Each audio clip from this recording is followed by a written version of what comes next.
Okay, good morning, everybody, and welcome to the 2020 version of TA training. I think, as everyone knows, things have been disrupted in a major way across the spectrum. And, this TA training is no exception to that. But we also thought we needed to restructure it a bit to focus on the different ways in which instructors, including TAs, may be interacting with students as well, and trying to make you more comfortable and also aware of the myriad of resources that exist across campus. The importance of TA training can't be overstated. Becoming a good teacher is important regardless of what your future career endeavors involve. Especially as graduate students, you're likely to be in a position where at some level you're going to be teaching. But it's also critical that the quality of education that we offer to our students here at NC State is of a caliber that matches the reputation of the institution and what students are expecting. So although we'd certainly rather be doing this face-to-face and plying you with our beautiful t-shirts, unfortunately, due to COVID and the restrictions that are in place across campus, we're unable to do that for an audience that is of over 300 people. So what we hope you'll be able to get out of this today is not only information about teaching in general, but also about how you might use this new technology, and if you haven't used it before, especially as an instructor, how you might incorporate various aspects of technology to your advantage. So we've broken this up into 2 days work because I think, as everybody knows, Zoom can be a little bit overwhelming after a while. So this morning we're going to have a series of plenary speakers followed by a student panel. And then tomorrow there will be smaller breakout sessions with, I think you've already chosen what sessions you're going to go to, where you can get more specific information about various approaches. So we're on a pretty tight schedule today, and I don't want to gobble up more of the time. So at this point, I'd like to introduce our first speaker, Bethany Smith, who will be talking about active learning in the online and hybrid classrooms. And Bethany is the Associate Director of Instructional Technology and Training at what we call Delta, which is our distance education and learning technology applications group across campus. And they really excel at promoting academic excellence in the online environment. And so at this point, I'd like to turn it over to Bethany and let her tell you about how to do this. So Bethany, thank you for helping us, and we look forward to your presentation. Thank you so much, Peter. I'm glad to be able to present to everyone today. I am sorry to not see everyone in person, but I'm excited to kind of talk to you about the different options we have to be able to teach effectively with technology in both the hybrid and online classroom. Peter already went ahead and introduced myself. So I'm going to go ahead and start talking about what our objectives are for today. So we're going to look at how do we define active learning? How do we apply those strategies to the online and hybrid classroom? And how do we explore some of the tools that support active learning? If this is your first time using Zoom, I just want to remind you that we have a couple of participant tools that we'll be using throughout the day. So here at the bottom, you'll notice you've got your mute and video, so you can unmute and start and stop your video. But if you click on the participants window, one of the things that you'll find is that you'll be able to give nonverbal feedback to people. So this will allow you to raise your hand, give green check, red X, go slower, say that you're away for a little bit. And then you'll also notice that you'll have the chat. And so if there are questions that kind of come up, you will have some options to be able to do this.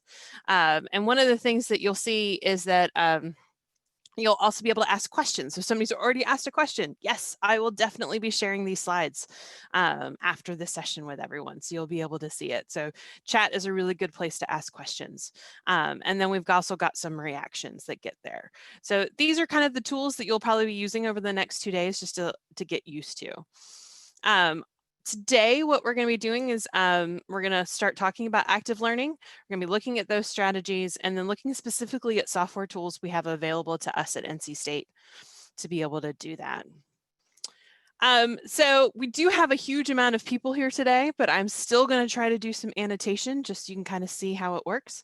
You should see at the top of your screen, especially if you are on a computer. If you're on a mobile device, this might not work for you, and that's totally okay.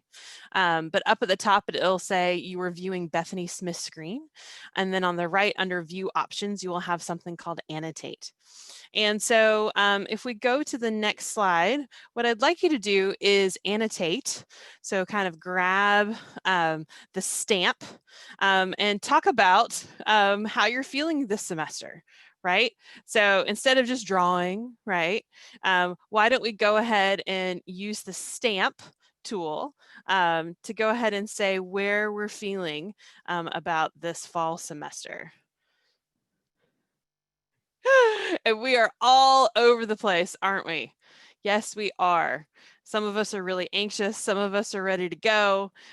Some of us are going all over the place. I want you to know it's all going to be fine. It's all going to really be okay. And the reason that I say that is because we're here to support you.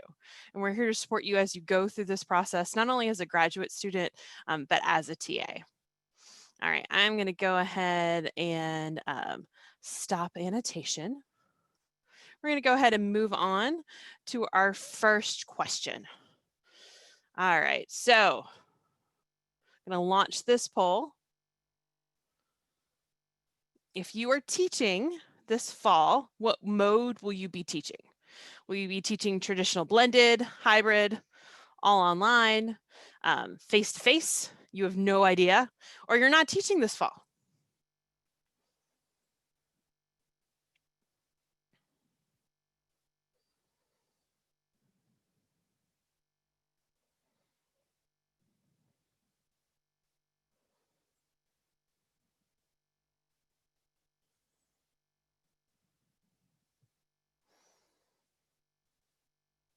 All right, we've gotten some great answers in here.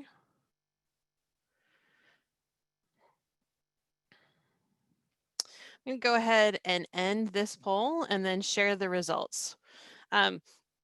So it looks like a lot of you are going to be helping out in online classes. Some of us will be in some hybrid classes and possibly even some traditional blended. We've got some all face-to-face classes. Some of us, no idea, which is perfectly okay. And then you're not teaching or assisting in the fall. So we've got a really great diversity of people that are here. Because we do have so many that will be all online, I'll make sure that we talk a little bit about some of the different strategies that we can use for active learning in that online classroom specifically. One of the things that I think you'll find is that after I taught online, my in-person classes became a lot better. And so a lot of these strategies, even though we're talking about them in online or environments, can be used in the face-to-face classroom as well.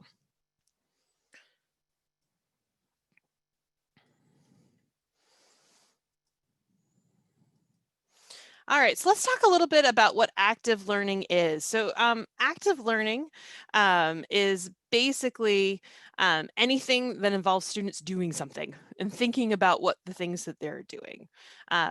Active learning is really all about the fact that teaching is not filling a bucket and that students just absorb information, but they actually have to be actively involved in part of that learning process.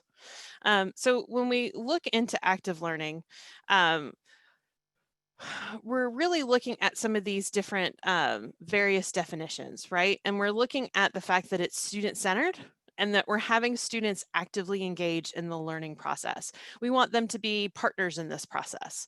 Um, and you might have experienced this as a student, that when you got an opportunity to be really active, to engage with the material, debate, try things out, experiment, that you learn that material better. So what is kind of the role of technology to deliver that? And it's not just in delivering content, right?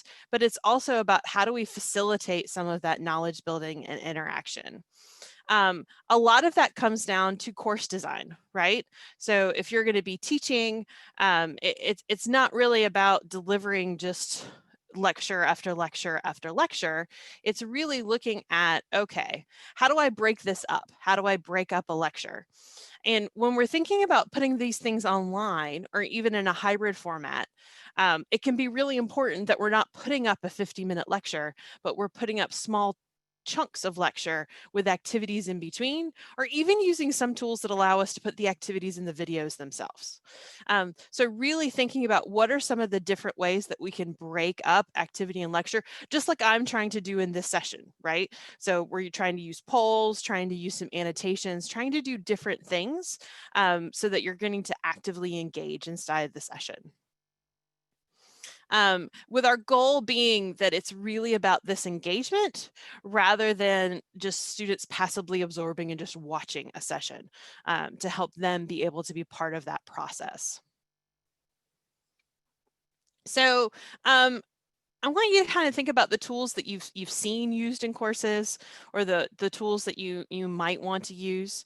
Part of what we're going to talk about today is what are the tools available at NC State at the academic enterprise level that you could utilize in your course. So thinking about, do those tools really engage learners, or are they more just passive absorbing information? Um, and then do those tools really facilitate interactions? A lot of times we talk about student to student interaction, student to instructor interaction, and student to content interaction. And then in good course design, we do all three of those things. So really thinking, is the tool matching the learning strategy? You know, one of the most common misalignments of learning strategy and tool is using a discussion forum for asking students questions in which there's only one answer to, right? That's a mismatch of a tool with a learning strategy. That might be better as a quiz or as a short answer rather than a discussion forum. It's also important to note that sometimes we pick tools just because of that wow factor, because they're like, wow, this is so cool. That doesn't last very long, and sometimes they're not really worth it. So you should really think about what sort of purpose helping students achieve these course objectives these tools are doing. And especially since, you know, school starts next week and things are just starting out, part of what I would really encourage you to do is pick one thing, right? Don't try to start the whole world or start everything. When we talk about scaffolding, where we help our students scaffold to learn different things, you have to scaffold yourself, and you have to really think about what are some of the different things that you're doing in teaching, and picking that one thing that can make a big difference in your class and in your students. So let's talk a little bit about some of the content tools we have available to us at NC State. So there's a couple different ones that are out there. So the first one that's out there, the first two that I have to talk about are really more ones where you create the content yourself. So we use Moodle as our learning management system. And inside of Moodle, we have something called Moodle Book. And that's where you can kind of add in all of your different content that you have. Create your own video. We've been helping lots of faculty and graduate students over the summer create videos to be able to put in their classes. Some have been going to campus to record labs. Some have just been recording lectures in their computers. A lot of people did not get all their videos done before the semester starts, and they're planning on doing a week at a time. right? Going ahead and getting their videos, and that's totally okay. The other thing that you might not realize is that we have LinkedIn Learning here at NC State, and there is a huge amount of videos that you can use in LinkedIn Learning. In fact, there are some pretty fantastic how to teach online courses in LinkedIn Learning that if you're nervous about some of those different things, would be a really great course for you to be able to take and go through that process. But you don't always have to create all the videos that you need to be able in your course. Not only does LinkedIn Learning offer those videos, but also the libraries has a huge, like there's like a Netflix library kind of interaction that the libraries have for all the different videos that you might have or need to show in your course. So realize that you don't always have to record all of those things. You'll be able to use those as well. We also don't forget about formative assessment tools. So when we talk about assessment, we look at what is assessment for learning and what is assessment of learning. So assessment of learning is probably what you're the most familiar with, right? So that might be a final exam. That's making sure, you know, what did students learn to make sure that they've passed or done all the things that we want them to do. Assessment for learning, which is formative assessment, is assessment tools that you use to see how are students progressing in your class and how are they checking. And so we can use lots of different tools to help support formative assessment. And they don't have to be scary, like, you know, Moodle, a quiz doesn't have to be scary. A quiz can definitely just give you feedback and be low stakes to help students understand what they know and what they don't know. I think one of the things that's the hardest thing about being a student is, you know, only having two grade points in a semester, a midterm grade and a final grade, just from 2 exams, and having no idea if you're really grasping the content. So having formative assessment tools can be really important, and that can be an important part of active learning to make sure that your students are actually getting the information that you really want them to get. So let's talk a little bit about these content and assessment tools that can actually be combined and make for some absolutely fantastic active learning components. So at NC State, we have something called PlayPosit. PlayPosit is a really nice tool that allows for us to import videos, either from MediaSite or from YouTube. MediaSite is our on-campus streaming video service. And PlayPosit allows you to play and then pause it, right? So you can pause that video and ask questions, have a discussion, do lots of different things with it so that if you're teaching a class this semester and you're having to put videos up there and you're like, I want to do some active learning, but I don't really have a lot of time, PlayPosit might be the thing to go to because of how easy it is to be able to use. And it kind of combines some traditional teaching with some great active learning strategies. H5P is built into Moodle, so it's an open source product, just like Moodle is, that allows for interactions, drag and drop activities, simple check-ins to kind of see how students are reacting with the content. And then Moodle Lesson is a little more complicated. I wanted to add it just so that you know it was there. But it basically integrates Moodle Book and quiz so that you can have content, ask a question, and then move on. All of these in Moodle can use something called activity completion, so you can know how your students are progressing in your course. So I've got another poll. Let's see what kind of experience you have with the following tools, right? So it can be as a student, it can be as an instructor, it can be anyways, but what's some of your experience with the following tools? And you should be able to vote for any of these different ones.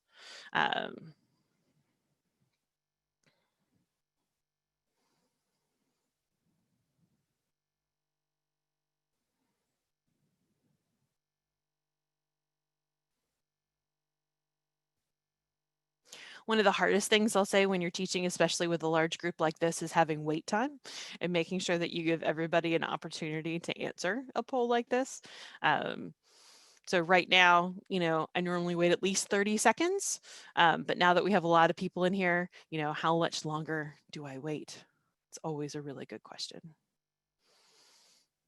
All right, so I'm going to go ahead and end this poll and share these results. So you'll notice there's a lot of really good, so a lot of you are used to making videos. That's awesome. Video can be a really, really powerful tool in online different ones. And then we also have, in using Making Video, Play Pause It. Just a few of you who use Play Pause It, but I really encourage those of you that have made videos to really look at some of the different things that you can do with Play Pause It. I notice some of you have experience with Moodle Quiz and Moodle Book. You're probably NC State students. And some of you might have you've never heard of any of these tools, and that's really okay. Part of what I'm trying to talk about today is what some of these different things are, so you can see what are some things that you might want to explore, either over the next few days in some of the other sessions, or possibly in some of the recorded workshops that we have, or some of the tools that we have online. It's really okay if this is all new information for you. Part of the reason I like to do polls like this is to try to figure out what the audience is. And trying to see what some of those different things are. And we don't have anything at 100%, and that's fine, right? So let's talk a little bit more in depth about some of these different tools that you could think about using in your classes. Yes, exactly, Vanessa, we're all in the right place to learn. So let's look at what some of these different tools look like and think about which of these tools you might want to use in your class if you're teaching. And yes, Sarah, I can see how many people have answered. I can see the percentage as well as the exact number of how many people have answered a poll. So let's talk a little bit about Moodle Book. So one of the nice things about Moodle Book is it's a really good way for you to add in your content. You'll be able to go ahead and see, you can embed videos, embed lots of different things into it. This is not something that you might want to be able to be done in a week for next week. But there are some really great ways if you're needing to build content. One of the things that can happen in Moodle is that you can get multiple pages and you're scrolling and you're scrolling. If you're finding that, Moodle Book can be a really great way to be able to put some of these different things together. Ooh, and I just saw in the chat, in a poll, I can look at the results after class. So I can get like a report, and I can, if I set it to anonymous, I don't know who it is that's just done it. But if I haven't set it to anonymous, I can go ahead and see who has answered that poll question. So Moodle Book could be a really great way. Moodle Quiz, like we've just talked about a little bit before, can be paired with a book. It has a lot of different features that are built in. You can go ahead, you can actually upload files to it. And Book can be a really great way, or a Moodle Quiz can be a really great way to give quick checks to your students to make sure that they're progressing through the learning process. It doesn't have to be a high stakes assignment for it to be a quiz. Now let's talk a little bit about Play Pause It, right? Because I kind of a lot of you talked about how you've done on video and you've done these things. All of these different activities, the ones that are main integrated into Moodle, you'll be able to see under add an activity. Or resource. Play Pause It is going to be one of those special ones that's going to be an external tool. And one of the things that I would encourage you to do is that if you wanted to go ahead and look at Play Pause It, we've got some really great resources online to be able to do that I'm going to go ahead and paste in here. And really what it does is it allows for this interactivity to be able to happen. So I'm just going to go ahead and play this. I'm not going to have any audio with it, but I want to kind of show you how Play Pause It kind of works. But it's this idea that I've connected to a video I already have online, like I mentioned before, either Mediasite or YouTube. And then I'm able to add in different interactions, stop, add different questions, or add different things that I would want my students to be able to interact with. So it's a really great way to add active learning to something that you might traditionally already have, such as a video. And Play Pause It can actually take what students do and report it back to the gradebook for you. Really, I think of this as a formative assessment tool, so it could be something that would allow for students to interact with really easily and to be able to get those different things. But this is one of those things that could be a really great, easy thing for you to be able to add quickly to your class. H5P is another tool that we have that is built into Moodle directly. One of the things that I really like about H5P is that it allows for some of those quick interactions that we would like to see. And we've got a great page on H5P. It's actually built inside of Moodle. And when you're looking at H5P, so here's an example from a professor in English who really likes to break up different things, right? So here she has a forum. What's really great about her forum is that she uses, you can add video. So she does video introductions. But so she's got her forum, and then she's got an H5P activity where she's talking about what is technical communication. And then you'll also notice that she has a lot of her assignments as forums so that other students can kind of see what other people are working on. In this case, when we're kind of looking at H5P, for her, a lot of what she has is that she'll have content on these different pages and then have quick true false checks, and those are just quick knowledge checks. They're not they're just quick formative assessments to be able to see that they're interacting with the content that she has. LinkedIn Learning, as I kind of mentioned before, is really all about looking at some of those curated videos that we have from lynda.com. I'm going to go ahead and copy this and put some instructions through the library. And there's some really great things that we can come here. I noticed in the chat, some people are talking about breakout rooms. There will be a Zoom session tomorrow, and we'll definitely be giving you information. I think it's one of the breakout sessions on being able to do breakout rooms. We do have some really great on our knowledge base, on the Delta knowledge base, some resources on how to do that in Zoom. But LinkedIn Learning can really be some great ways to get content, even just one video. Or we do have, I work with a faculty member in CALS, in the College of Agriculture and Life Sciences, that really needed her students to be good in Microsoft Excel to be able to do some of the different things that she was teaching. So she actually asked her students to go through one of the Excel courses that they have in LinkedIn Learning, and then they submit the certificate that they get at the end from doing all of that before they can move in the course. So there's really lots of different options that you'll be able to do to be able to see what's going on in LinkedIn Learning. And one of the things that I would really encourage you to do when you're working on a course is think of how are you going to break up those active learning things with your course. So you can see that this is an example of a professor that has done a couple different things. They're using a Moodle book. So you can kind of see how they've started off by putting in some self-check and some prerequisite knowledge. And then they're using a Google form to look at, okay, so what is, they're doing a pre-lab thinking activity form, which can be a really great way to look at active learning. But really think of, okay, see what are my thoughts beforehand, and that can really help you gauge learning, right? Like how students have progressed by having them, as you can see, new responses to that pre-lab thinking form.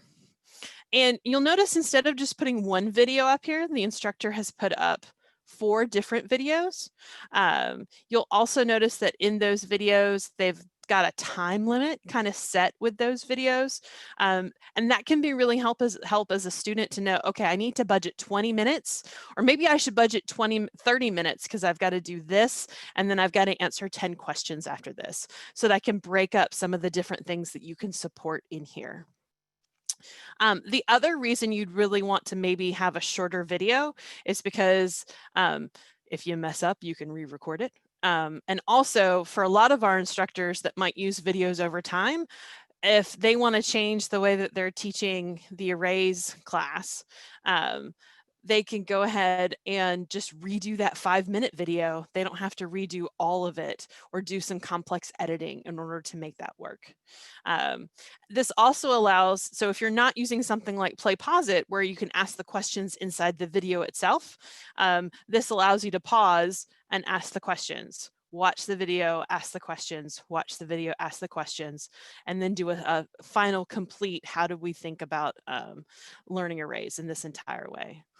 So just making sure that you're balancing those videos and activities, and that you're not doing just content dumps of content to students, that you're really engaging them in learning what are some of the different things in your content.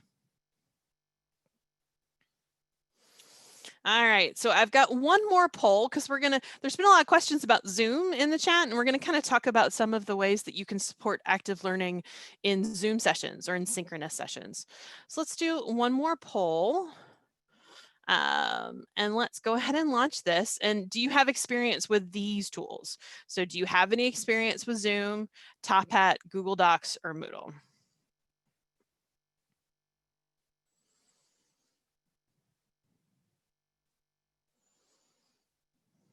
I really hope all of us say Zoom, because we're all in Zoom right now.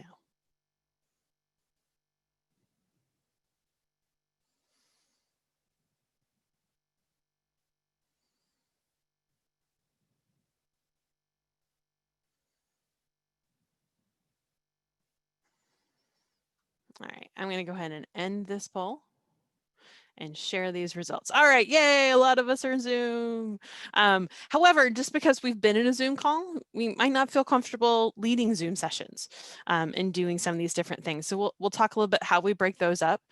Top Hat is a tool that we have on campus that we primarily have used in face-to-face classes, but we're now starting to use in online classes as well.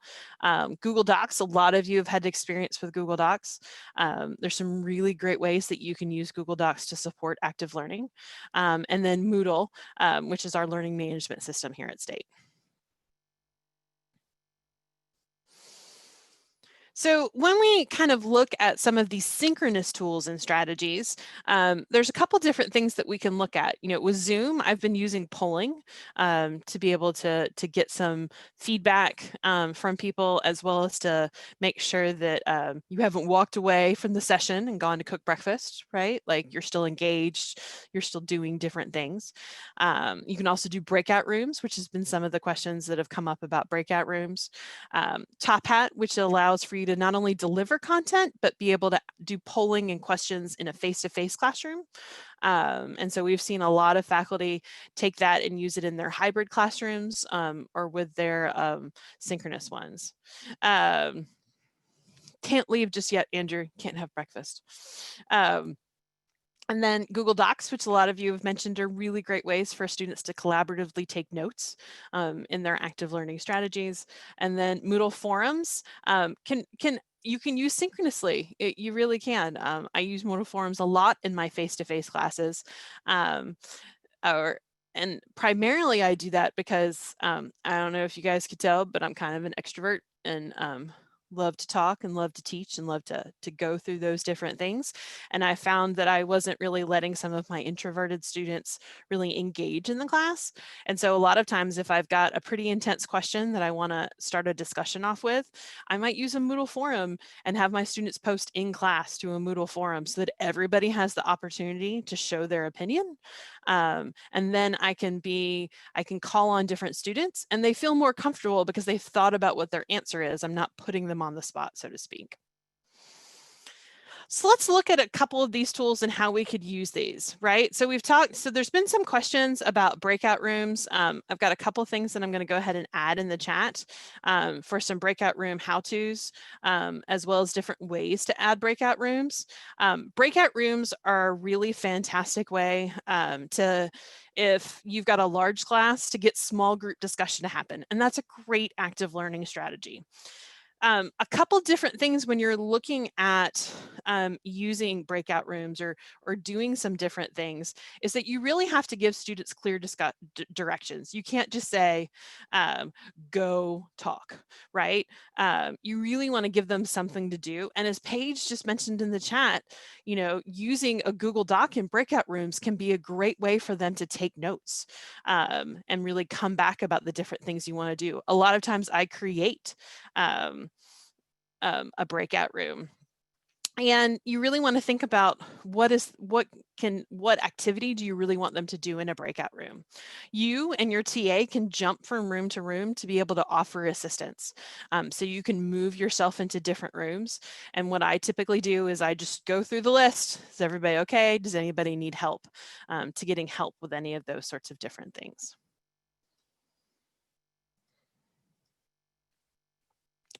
The other thing is when you're doing a small group activity, it can be really nice to break the ice. So that means introduce yourselves, talk about some of those different things. Use that topic, that time to have them work through case studies are a great thing. Do a think, pair, share, lead a discussion, work on group projects, do problem sessions. There's some really nice things that you'll be able to do.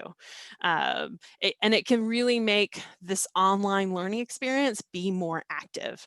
And like I mentioned yesterday, pairing those with Google Suite, so pairing them with a Google Doc so that students can actually turn in that information and maybe say, all right, one person from the group needs to come back and share their experience or what the group said can be really important thing.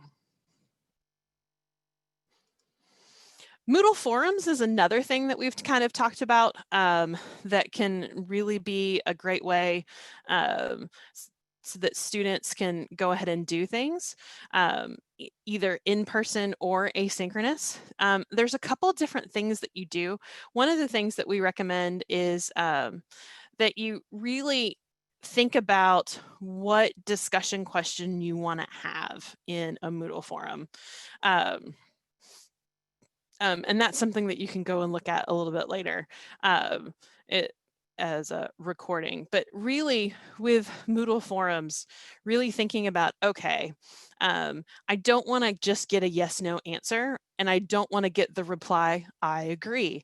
What are some different things that I could do in Moodle forums to really help do discussions? I love doing debates in forums, making people take certain sides in forums so that they get more of an engaging experience. And then you could use that if you were in a hybrid class. You could use that before they came into class to kind of kick off the discussion. That could be kind of your learning activity check. So instead of a quiz, they post to a forum to kind of see, did they really get what we needed them to do? Another thing that you could do is that you could use Moodle groups if your class is really large, right? So I've worked with several faculty that teach almost like 60 to 100 students in a class, and they still wanted to have discussion forums. So one of the things that they started doing was they put their students in groups so that they only had an opportunity to be able to have discussions with small groups of people, so just 5 people in their class. So they didn't feel like they were having these discussions with 100 large students. They could really see these different things. And we'll be sending out these slides later. If you're having some issues with links in the chat, you might have some security settings that don't allow you to click on links. And sometimes that happens. You may have to copy and paste it. But we'll have this available for you afterwards. So that's a really quick look at active learning resources. What is active learning and how to do this in different places. There are lots of different places that you can go to learn more about active learning, as well as kind of look at some of those different resources of how to put them in technology. This has been a really quick look at what some of that technology could look like at NC State. And part of that is to get you thinking about about it, right? Like, what are some of the different things that I'm interested in doing, that kind of sparked your information, your inspiration, and now you're trying to find what those different things are at State that I could be able to do.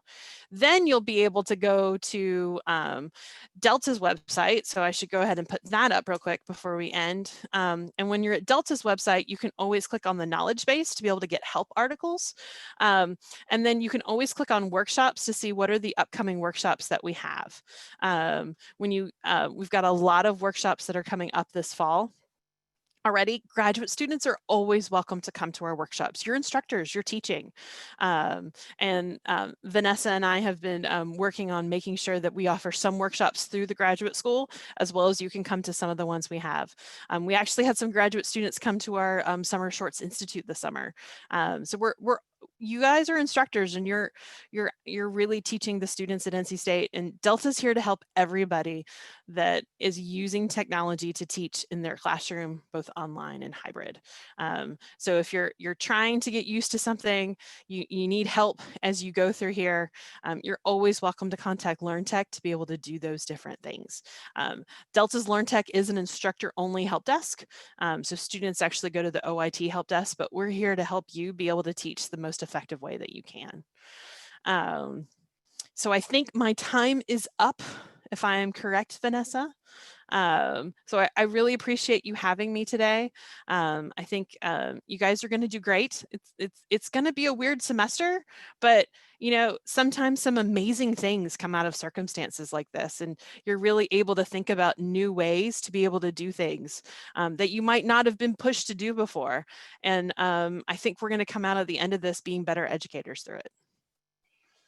Well, Bethany, I want to thank you so much for taking time out of what I'm sure is a very hectic schedule as people are gearing up for this next semester. But I think, I know I learned a lot, and I'm sure that many of the others in this audience did as well. And I think although your time was pretty short, I think you did an excellent job at introducing the range of tools. And I do hope that students here take your message to heart, that Delta is there to help everybody, all instructors, and that there's, you've just sort of scratched the surface in terms of the resources that Delta has that instructors can use. So thank you so much for your time. And it was great. I learned a lot. Oh, great. Thanks so much for having me. No problem. So our next speaker this morning is Dr. April Kedrovitz. She is a communication expert who is a professor in the College of Veterinary Medicine. And you may wonder, what is a communication person doing in the College of Vet Med? But, I think as I mentioned, teaching is to a large degree about communication, and everyone needs to know how to communicate better. And I can't imagine a better person than April to help you learn how to communicate in a more effective way. So without further ado, let me turn it over to you, April, and thanks for taking part in this new world we're in and this new approach. Thank you. It's my pleasure to be here this morning. So I'm going to go ahead and share my screen to get us started. All right, is that looking good? Yeah, it's looking great, April. Okay, perfect.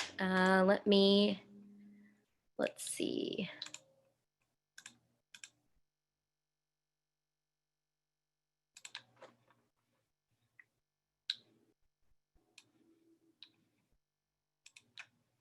All right. So thank you for that introduction. I would like to start actually by sharing a little bit about my background, because I think that provides important context for a lot of the comments that I'm going to make today about how to communicate effectively with your students and how to be the best teacher that you can be. So my academic career began actually about 25 years ago when I was a graduate student, like all of you, and I attended a campus-wide TA training and was eager to learn everything I could about how to be a good teacher and connect with my students. And in that capacity as a graduate student in communication, I taught primarily communication majors. I taught public speaking, interpersonal and organizational communication. I taught classes of 50 students. I also taught classes as small as 10 students, but all undergraduates, mostly majors, although some non-majors. When I finished my graduate work, I then took a position with the University of Utah in the College of Engineering, and I served as the director of an engineering communication program. So while I'm now in vet med, I've actually worn a lot of different hats. Before I came here, I worked primarily with engineering undergraduates and graduate students. And in that capacity, I taught professional communication, largely to engineering majors. I worked there with classes of upwards of 1 to 200 students at any given time, and also worked with really small groups, working with graduate students in seminars.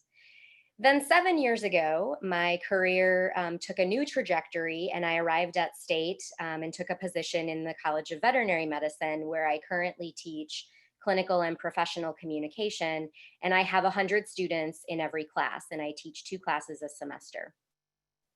So I share that with you because it provides important context for my comments today, because I know that many of you are going to be teaching very differently now. Of course, we're all moving toward a hybrid or fully online. So I have also had to work to teach via Zoom.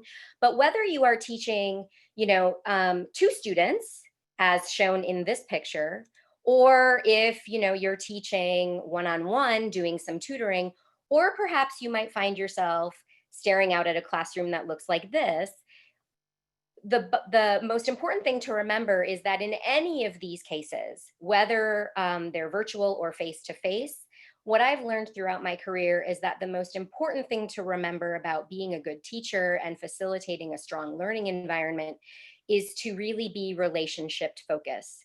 So you will have your greatest success if you focus on building authentic relationships with your students that are based in trust and credibility.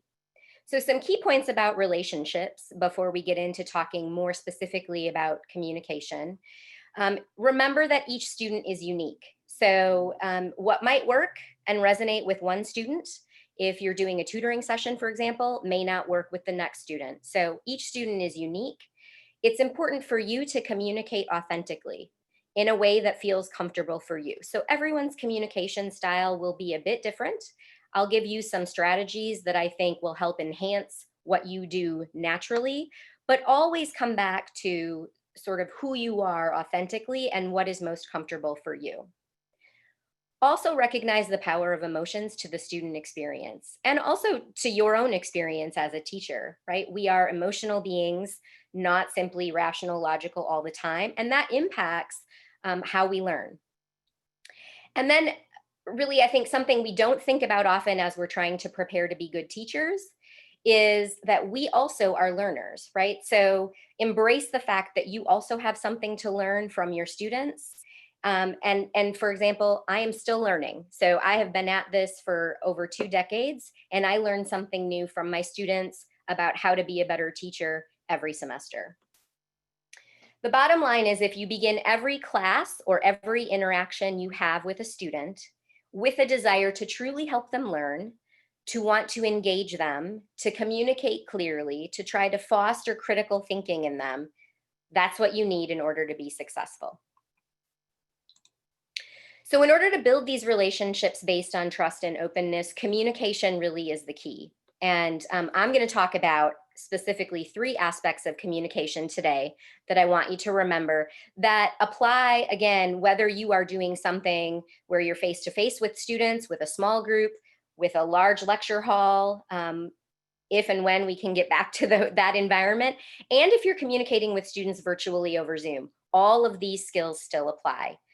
So the 3 skills that I want you to think about and that we're going to talk about are empathy, engagement, and enthusiasm. So let's start with empathy and what it really means to empathize with your students. I think that when we hear the word empathy, a lot of times we think, well, that means that someone is, experiencing something that's led them to be emotional, and we are trying to find a way to also feel what they're feeling. And while that certainly is one way to look at empathy, I'm going to encourage you to broaden that understanding a bit and consider that empathy really is about perspective taking. So, standing in someone else's shoes, while you may not have had the same exact experience, while you may not be going through the same thing that your students are going through and experiencing, certainly you have had opportunities in the past or experiences in the past that have led you to feel similar things, right? So that is what empathy is. It is understanding where someone's coming from and then actually acting on that. So the most highly skilled communicators are empathic. This really is crucial. And it starts with your students, right? So begin with your students anytime you're planning for any encounter or class session or discussion with them. For any interaction to teach effectively, begin with your students. So not with what you know necessarily, not with even with the content that you need to deliver. Delivering the content is important, but if you take a step back and think about your students and what their needs are, what their existing knowledge base is, for example, that you're going to build on, you're going to be more successful because you'll think about ways that you can deliver that content. You might come up with interesting activities that you can do with your students that are going to resonate more powerfully with them than if you simply start from the content and what you know and what you want to deliver. So while it can be tempting sometimes for us to want to share information that we are particularly passionate about and show how much we know about something as a way to enhance our credibility, we really need to take a step back and start with our students. So consider their motivation, their existing knowledge, their experiences, their values, and even their anxieties, right? So we know, for example, that anxieties might be heightened this semester because we're operating in a different way. So this is true for you. You might have your own anxieties. I know that I certainly do about moving to a remote model with 100 students, but your students also are going to have anxieties. So consider why they're attending class.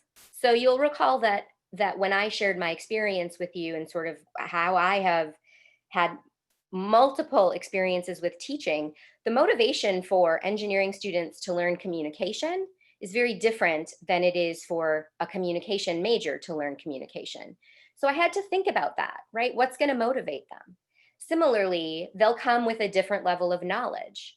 If I am teaching something that is sort of outside or on the periphery of their discipline, and some of you may have this experience if you are teaching, right, a basic introductory science course, for example, that is something that is being delivered to non-majors, you need to consider how you're going to reach those students, what's going to resonate with them. Another way that you can actually show that you're empathizing with students, that you're trying to understand their perspective, is really by thinking sometimes about these sort of nitty-gritty aspects to instruction. So things like adjusting to the time, the place, and other demands that your students may have, and letting them know that you recognize those demands and communicating with them in a way that makes that explicit. So I happen to be a morning person.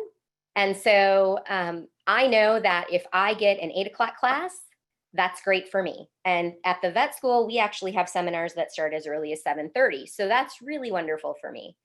But I know that not necessarily all of my students are going to be as alert in the morning. So I have to think very purposefully of how I'm going to work hard to engage them, right? Similarly, if you have a class session right after lunch, which I think is probably the worst in terms of keeping student attention and also keeping our own energy up as teachers, right? We all hit that sort of lull after lunch. Be mindful of that. And you might think about how you can really work to incorporate more active learning techniques to accommodate that time. One of the things that I can tell almost immediately when I enter a classroom with my veterinary medicine students is if there are pressing exams happening that week, because I can often sense that they are furiously looking through notes before class starts, that they might be chatting with the instructor who was teaching before me. So I'm acutely aware of the other demands that students have, and that during particularly busy weeks, stressful times, I let them know that. I check in with them. How are you doing? What's happening this week? How many exams do you have? right? So that is a way to empathize with students, to acknowledge that yours is not the only course, that there are other things that potentially could be happening in their lives that might, that they bring with them into the classroom that can impact your job as a teacher. So being mindful of these things and actually communicating openly with the students that you are aware of these things, and that you understand where they're coming from. I would encourage you to really be open with your students in expressing that you acknowledge their experiences and their challenges. So oftentimes we can feel empathy for our students, but we don't take that extra step to openly communicate it. And this is what's really crucial to building those important relationships that are built on trust, to fostering an environment where students will feel comfortable coming to you if they have questions, if they're struggling in the class. So acknowledging that they might be having challenges. This could occur if they're struggling with material. It might happen if you're doing an exam review, or if you're leading a problem-solving session, for example, before a big assignment. Acknowledge when you do share similar experiences with your students. So it's important to remember that you are teaching students, but you are also all graduate students who are immersed in your own curriculum with your own competing demands. So on some level, you can understand where students are coming from. And it's appropriate for you to disclose that and to acknowledge, right? I'm also struggling, or it can be difficult sometimes to communicate over Zoom. I really appreciate you being willing to engage and being patient with me as I'm working to work hard to engage you. So that shows that you're human, right? Show your human, authentic self to your students. Communicate that openly. Don't be afraid to praise and congratulate your students. This also is an expression of empathy. So if they are excelling at something, if they do really well on an exam, praise them, acknowledge their effort, their hard work, and congratulate them. Offer to help, provide advice when you can. And most importantly, I think when we think about communication, we often think about the things that we can say and do, and that is incredibly important. But also remember how important it is to listen. Listen to your students, come from a space of open curiosity, listen with an intent to understand, and ask questions.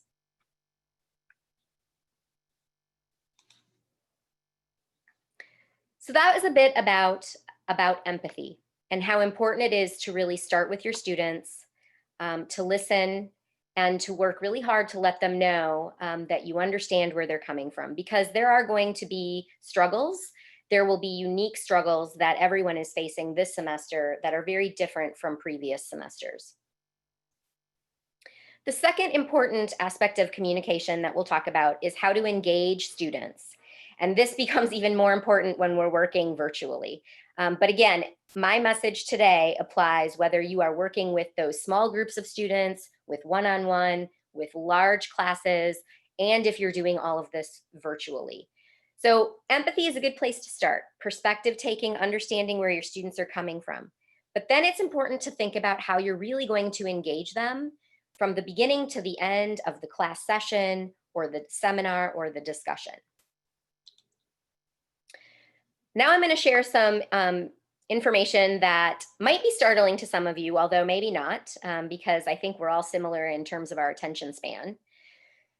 We know that students recall about 70% of the information that's communicated in the first 10 minutes of a class session, and only about 20% of the information that's communicated in the last 10 minutes of a class session. So what does that mean? That means that we have an opportunity there to work harder to keep their attention in the middle of our class sessions. And the way that we do that is by actively engaging them throughout the session. It's important to get attention, but it's also important to keep that attention. Recognize that it is a struggle to really listen, right? And if you have been attending a lot of Zoom sessions as part of your training, you know that it can be hard to keep attention, right? We all get Zoom fatigue at some point. It's true even if we're face-to-face in a classroom. It can be a struggle to listen. And so some of the barriers to effective listening that I just want to highlight today, So one is what I call pseudo listening, right? So these are the people who can do a very good job of making it look like they're engaged, and they can non-verbally communicate to you that they're engaged, but really their mind might be somewhere else.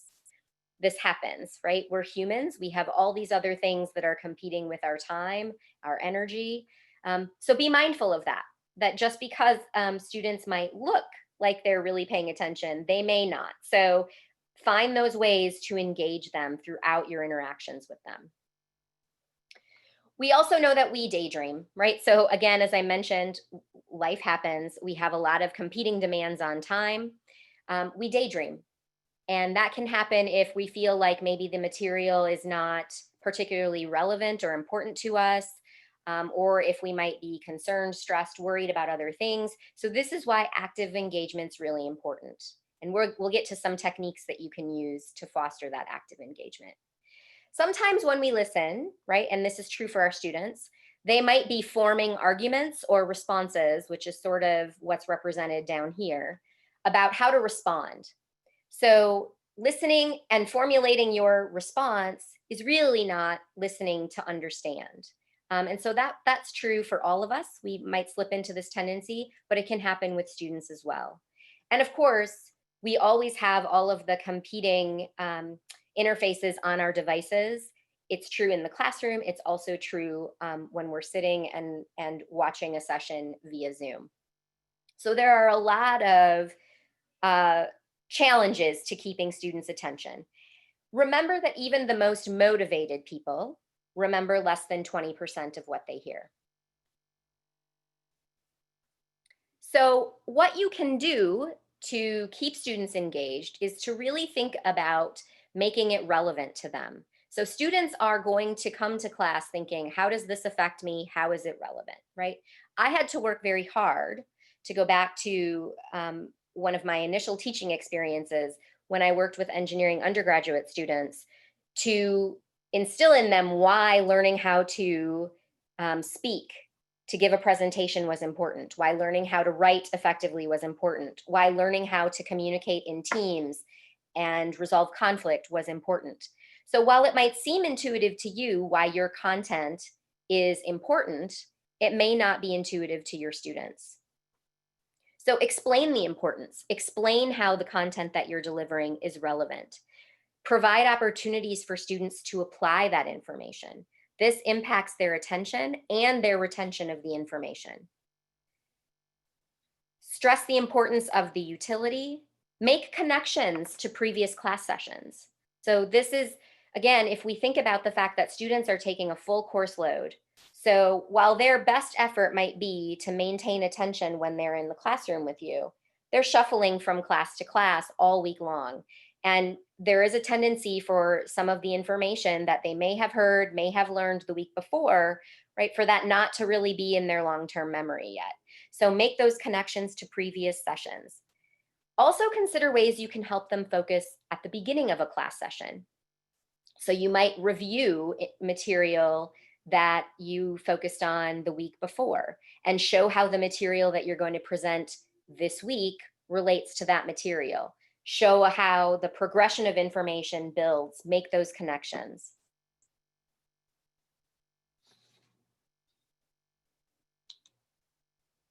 Because we know that we have an attention span of about 10 minutes, that's true for all of us.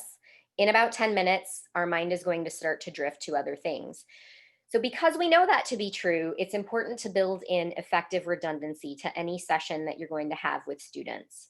So there are some very specific ways you can build in natural redundancy into your delivery of content. One is to use visuals to reinforce. This is really important for students who might be taking notes, for example, or if their mind starts to wander. If you've got a visual and you move to a new slide and you start explaining something, that can bring that attention back. Anytime students are working to take notes, that's also really important. It helps to keep them engaged. It helps to keep their attention. Provide previews of what you're going to talk about.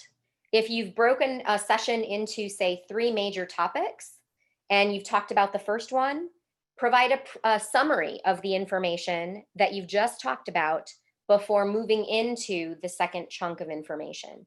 So these are all ways, again, that might seem like, I'm repeating myself, but it's really important to build in this redundancy, again, for both attention, for engagement, and retention of information. Make sure that you provide key transitions anytime you're going to move on, because all it takes is 2 minutes for a student to look down, start writing notes, look up, and you might be a slide or two ahead of them, and they can be lost. And once you've lost them, it can be difficult to get them back because they might become frustrated. They might think, well, I'm behind, I'm going to tune out. So that's why providing key transitions, visuals to reinforce what you're talking about, previews and summaries are really effective ways, particularly throughout, a 50-minute session, that can keep retention.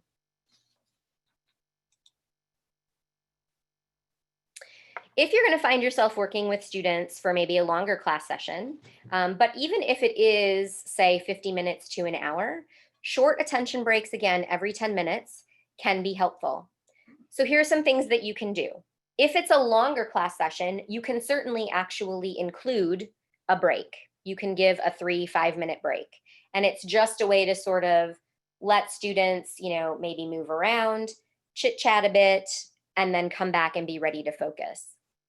You can do something interactive, and I highly recommend interaction.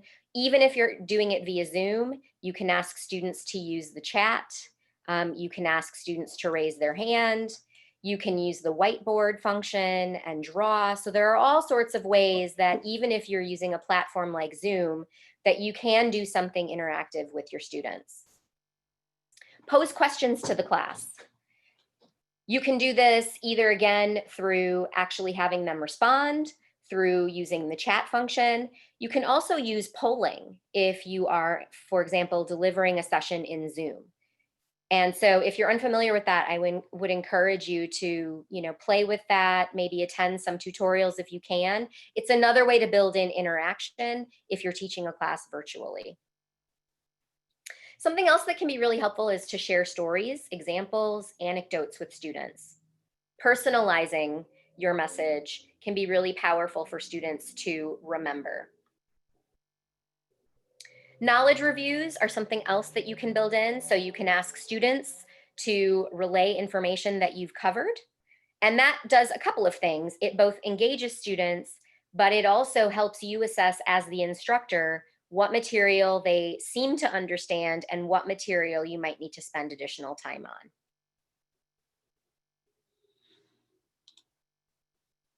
So I mentioned stories briefly, and sometimes, right, I get questions about, do they really make a difference? Does it really help if an instructor shares an example or a narrative that might relate to the content that you're delivering?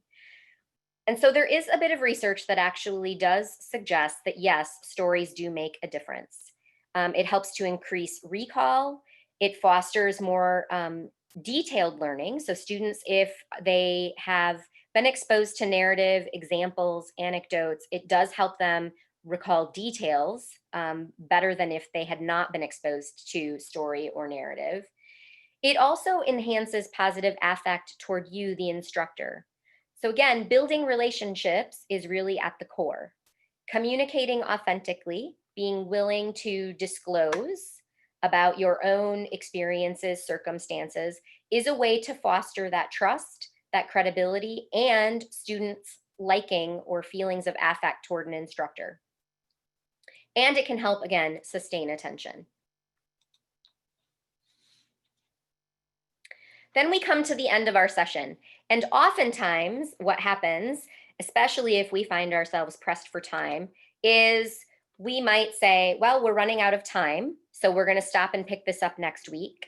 We might say, that's all I've got. We might say, any questions? Now, while it might be true that you've run out of time, you've come to the end, and you want to offer students an opportunity to ask questions, there are better ways to leave an impression in the last few minutes of class that help to encourage retention of information. So when you come to the end of a session, you might summarize. Again, for students, this is again that example of building in effective redundancy. You might ask students to summarize. the key points of what you talked about. Again, it allows you to check for understanding of material. But the important thing to remember is to leave some sort of impression and leave the students with a curiosity about what you've talked about, with wanting more. And so asking them to summarize, knowledge reviews, giving them a teaser to what's going to happen next during your next meeting, your next class session, all of those are ways to leave an impression with your students and encourage retention of information. So we've talked about empathy and how important it is to start with our students. We've talked about engagement and how we acknowledge that we all have short attention spans and that we all have competing demands on our time, but that there are very purposeful things you can do to encourage attention from beginning to end. The third element of communication that I want to touch on today is your level of enthusiasm as an instructor. Your enthusiasm is an important factor for learning and motivation. There's research to suggest that, in fact, the more enthusiastic a teacher is, the more likely students are going to be motivated, to keep attention, and to learn more.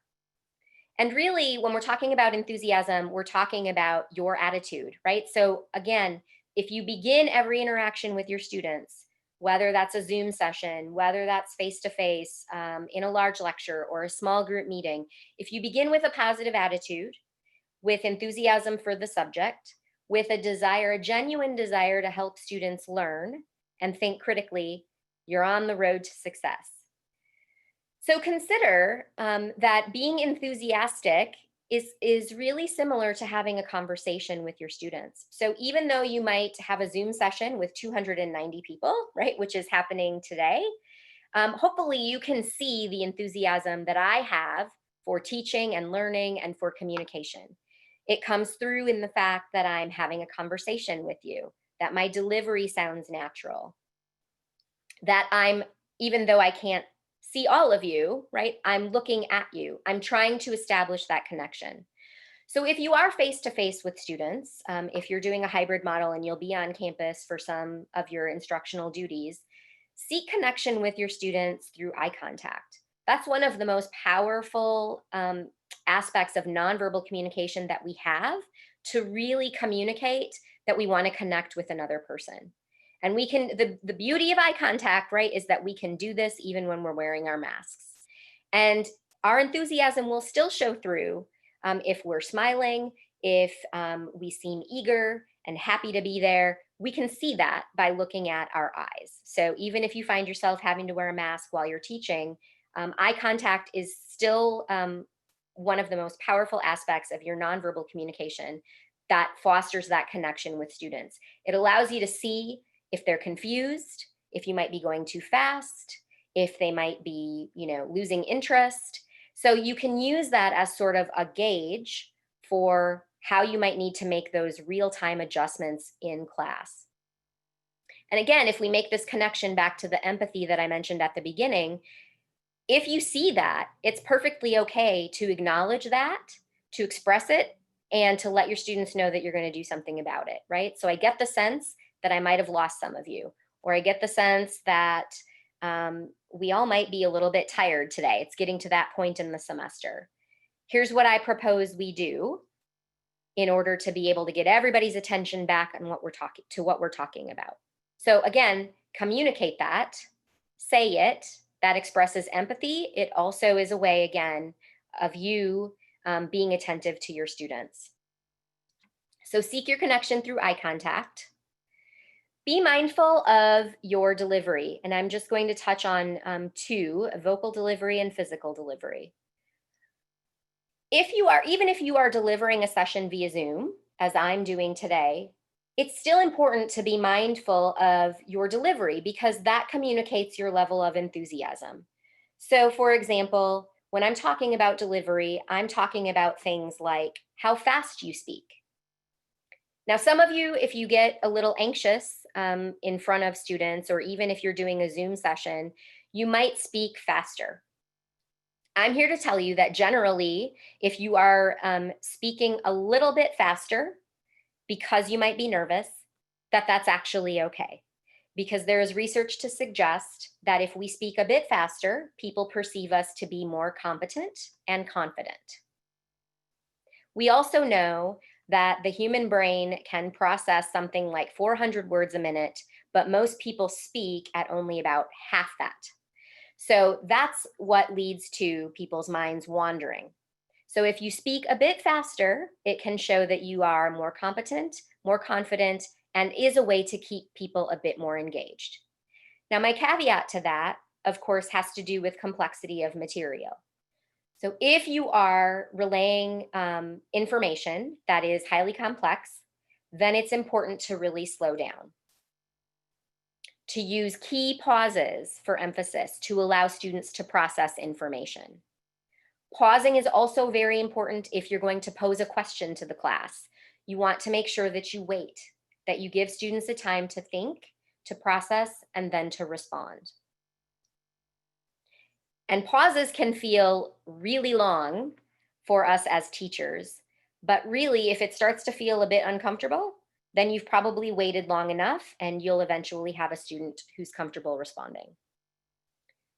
One of the other nice things that I have found using Zoom is that actually students who might have been more hesitant to speak up in a classroom are much more willing to speak up using the chat function. So becoming savvy at using the chat function when you're facilitating a Zoom session is something that you'll want to work on, because I think more students are feeling comfortable when they might be more reticent to speak up face to face. Also consider vocal variety. So that is a part of enthusiasm. So varying your tone of voice, that's a way to keep students' attention. Minimizing the use of filler words is another way to keep students' attention. It shows that you know the material that you're presenting.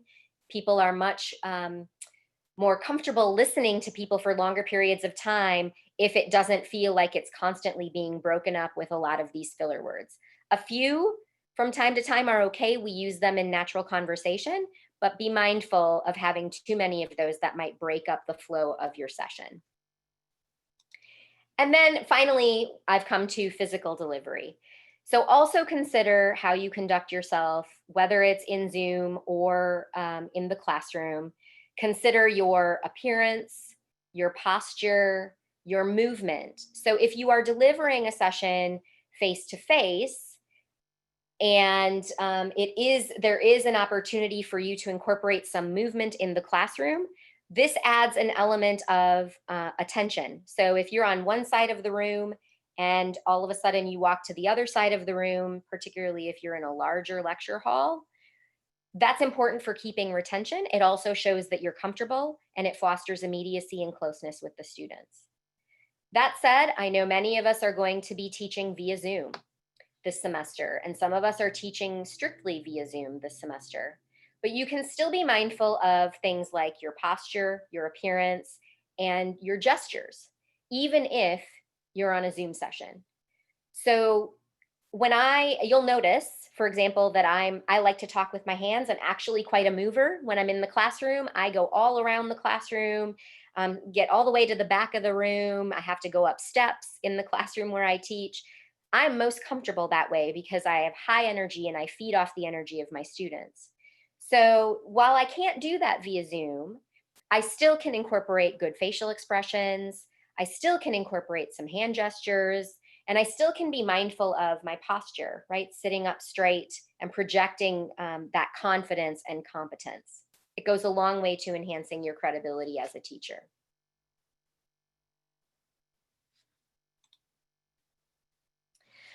So today we've talked about how important it is to build strong relationships with students to enhance the environment for teaching and learning.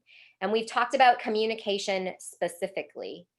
So what I'm going to do now actually is stop my share, and I am going to actually pose some questions for you, and please feel free to use the chat. So what are the 3 elements of communication that we talked about today? And if you just want to give me one, that's fine. Great, Monica, empathy, that's one. Enthusiasm, empathy, enthusiasm, engagement. Excellent.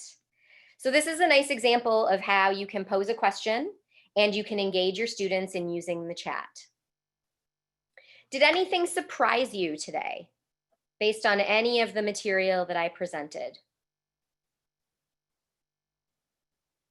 Anything that was new that maybe you hadn't learned before? 70-20, yeah. Speaking faster is okay. Importance of storytelling, wonderful. Attention breaks. Good, a new definition of empathy, leaving an impression. These are all wonderful. Thank you for participating in the chat. The power of disclosure, good. What might be one thing as you're preparing to embark on teaching this semester in this new way, what might be one thing that you're really going to try and implement?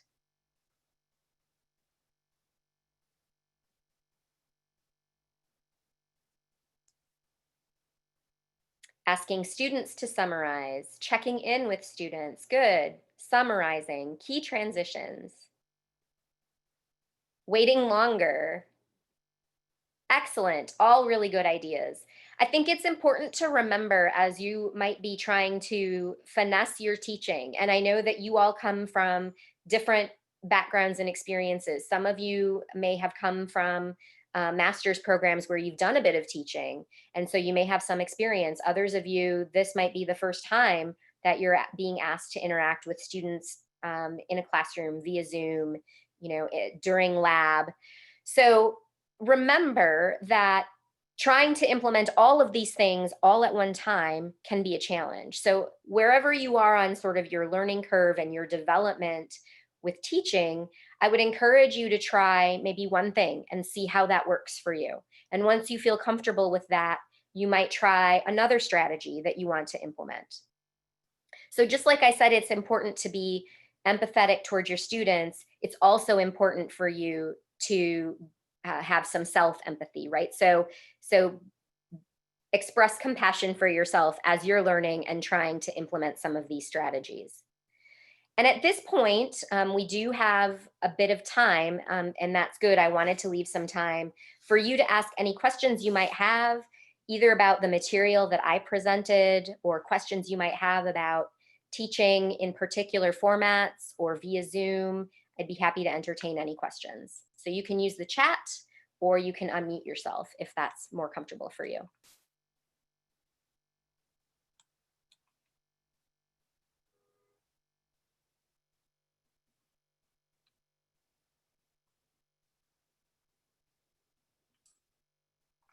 April, I think there's an interesting question there about the hardest thing about moving to online. I'd be interesting to hear what your perception and challenges were in that area.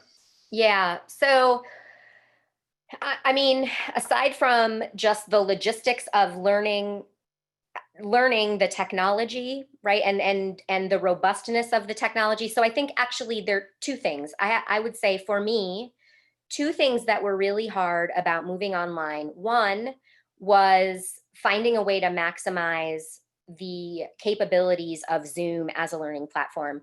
And because we had to do it so rapidly in the spring, I will be fully honest, I was not able to utilize all the capacities of Zoom. It was pretty much trying to deliver the material. So the summer was nice because it allowed for time to actually come up to speed. So I think that's one thing, is being able to leverage the platform to accomplish the things that you would typically do in the classroom. And there are ways to do that. So I mentioned using the whiteboard. If you're someone who typically leads sessions where you're working out problems on the whiteboard, for example, there is that function in Zoom. So learning how to use that, learning how to incorporate polling in Zoom, because one of the things that I typically do as an instructor is I ask a lot of questions of my students. Using the breakout room function was also something that I had to learn how to do pretty quickly, because I do a lot of work, even with 100 students, where I have them do think, pair, share. I have them get into small groups and take 5 minutes to discuss a case that I've given them. So leveraging that technology to its fullest potential, I think, can be difficult as you're trying to both consider the content you want to deliver and just making sure you have all of that stuff ready to go. So that's one thing. So if you do have some time to practice with Zoom, I encourage you to do that.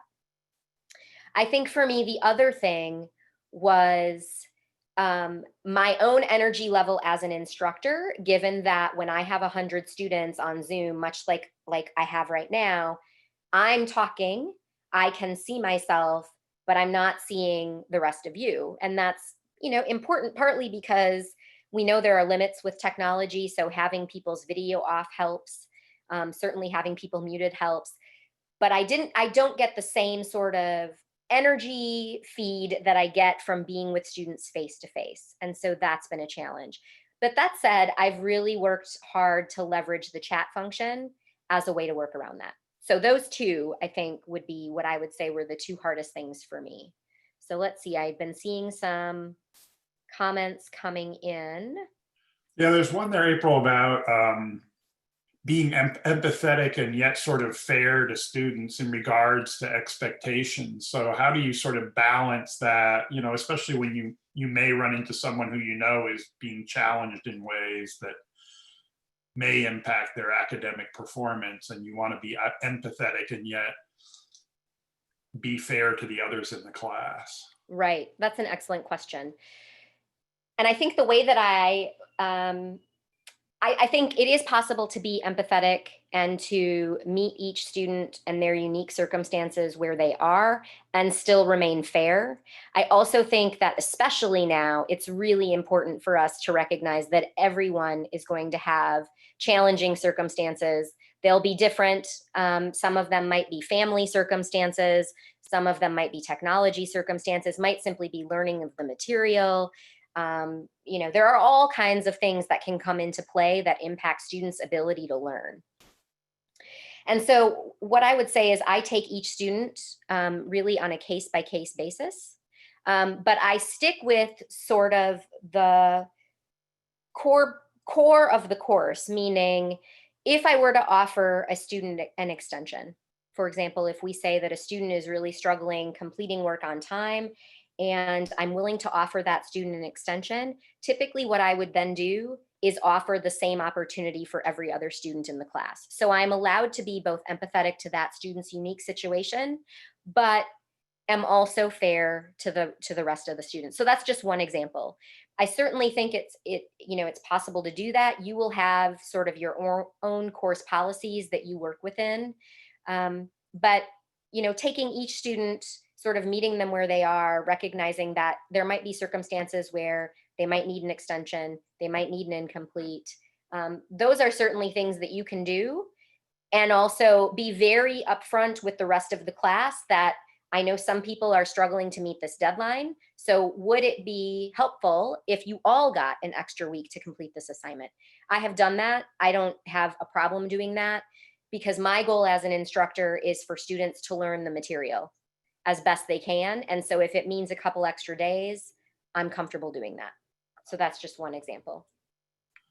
Well, April, I wish we had more time. We are unfortunately on this compressed schedule today, but I really appreciate you taking time out of getting your classes ready for the fall to take part in this workshop. I think it's always, you bring a really important message to this, and I really appreciate your willingness to do that. So thanks again, April. And I'm sorry we couldn't get to more of the questions. There are a number of very interesting ones. Thank you. Our next speaker this morning is really building on sort of this sense of empathy that April talked about. And it's Angel Bowers, who is from our counseling center, and she'll be talking about supporting students in uncertain times. And Angel is the Associate Director for Counseling and Prevention Services within our counseling center, and really has been playing a key role on campus as we've moved in many, and I'm sure unexpected ways for April when spring semester began, but moving to counseling, and I think many of the challenges that has both for students, but I think also I've gotten a sense in talking to some of the counselors, for the counselors as well. It's, Zoom can be in some ways exhausting, and Angel, I just want to turn it over to you and just, thank you and your team for everything that you've done to help our students get through this time, because I think, maybe you're going to talk about this and I don't mean to steal your thunder, but I've never been a fan of the term social distancing, because I think actually in this time, many people need more connections than they even had previously. So I'm a fan of physical distancing rather than social. And, many people, and especially graduate students, just given the mental health issues that exist in that population, have been struggling with this isolation. So I think, once again, I just appreciate you taking the time, Angel, to be here and to help our students, help others in terms of getting through, well, normal things compounded by COVID. So Definitely. Thanks so much, Angel. Absolutely. Absolutely. Thank you, Peter. It's great to see you all. And just, I really appreciate the opportunity to be here, given everything that is going on our campus right now. I physically returned to campus earlier this week, and it's definitely a different world than we walked into last year. I was picturing standing in front of a very large group of students last year offering the same presentation. And so it's hard when the same energy is not in the space sometimes. And I'm not able to see all of your bright and shining faces, but I am thrilled to be able to share this very important information with you.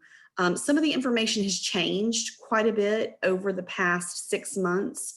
As Dr. Harries mentioned, as the universe has changed, as academia has changed, so has the Department of Academic and Student Affairs.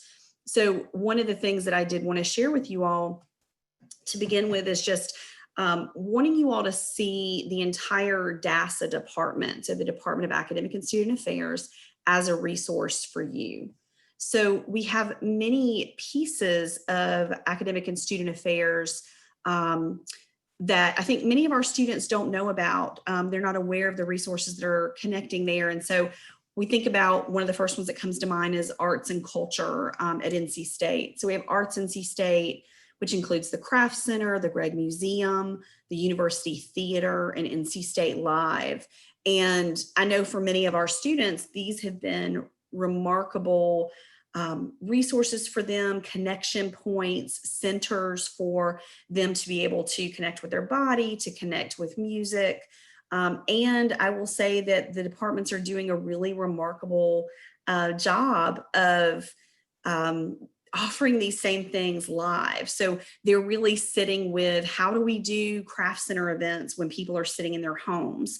How do we watch a theater presentation when people are in their spaces, so that we can continue to find this connection? We can continue to speak the language of our students.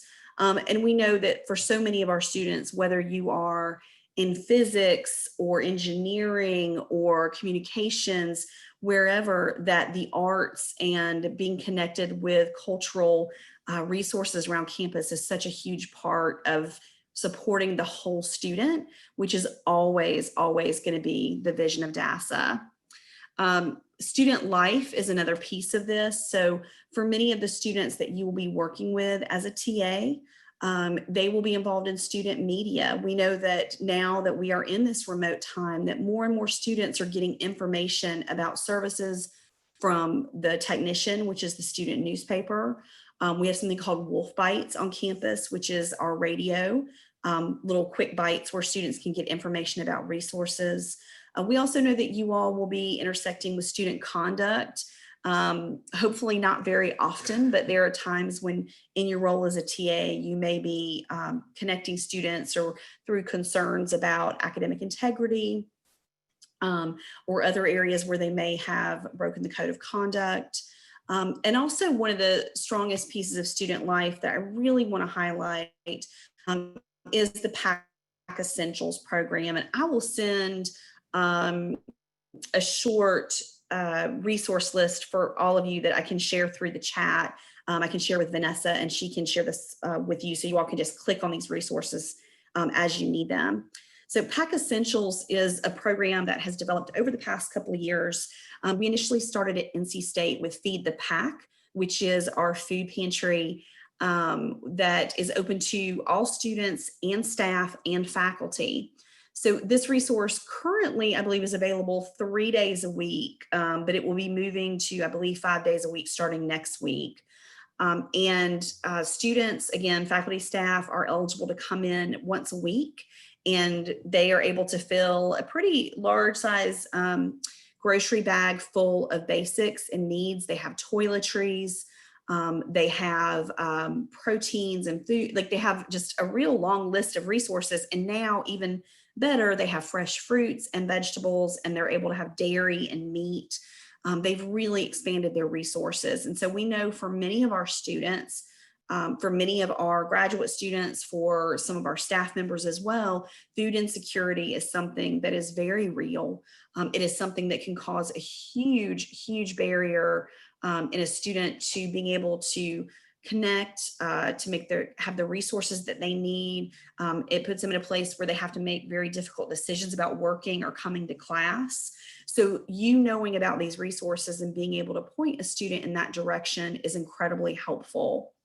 In addition to the food pantry, we also have housing resources. So we do have things set up on campus where if a student needs emergency housing, let's say that they're living with their family and they are removed from their family home for some reason, and the student needs emergency resources, we work very closely with housing to connect with these resources. And we also have clothing closets on campus as well.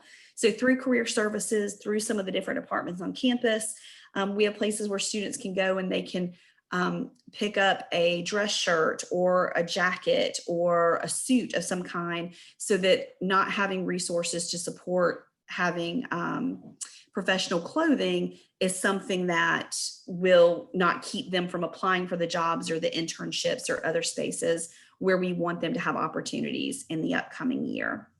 I appreciate all the calls for the resource list. It is absolutely coming your way. When we look at development and leadership, this is a big piece for us too. So we have the Career Development Center, we have leadership development on campus, and we also have NC State Diversity. So something that is not part of DASA, it's actually part of OIED, which is our Office of Equal Opportunity and Development, is our campus centers. But we partner very closely with these areas. So this is around the Women's Center, the GLBT Center, African American Cultural Center, Multicultural Student Affairs, the Veterans Center. We also offer a lot of resources for international students. And so knowing that these resources exist and being able to connect students to these resources when they have questions, when they're looking for more support that intersects with their identities, where they want to be in a place where their central identity or part of their intersectional identities are seen and valued and highlighted and lifted up. These are great areas for you to know so that you can connect students with them, so they'll have a better sense of what the whole campus has to offer for them moving forward. And then there's health and wellness, and this is where I fall on the continuum with DASA. So we obviously have student health services. Student health is open right now and fully functioning.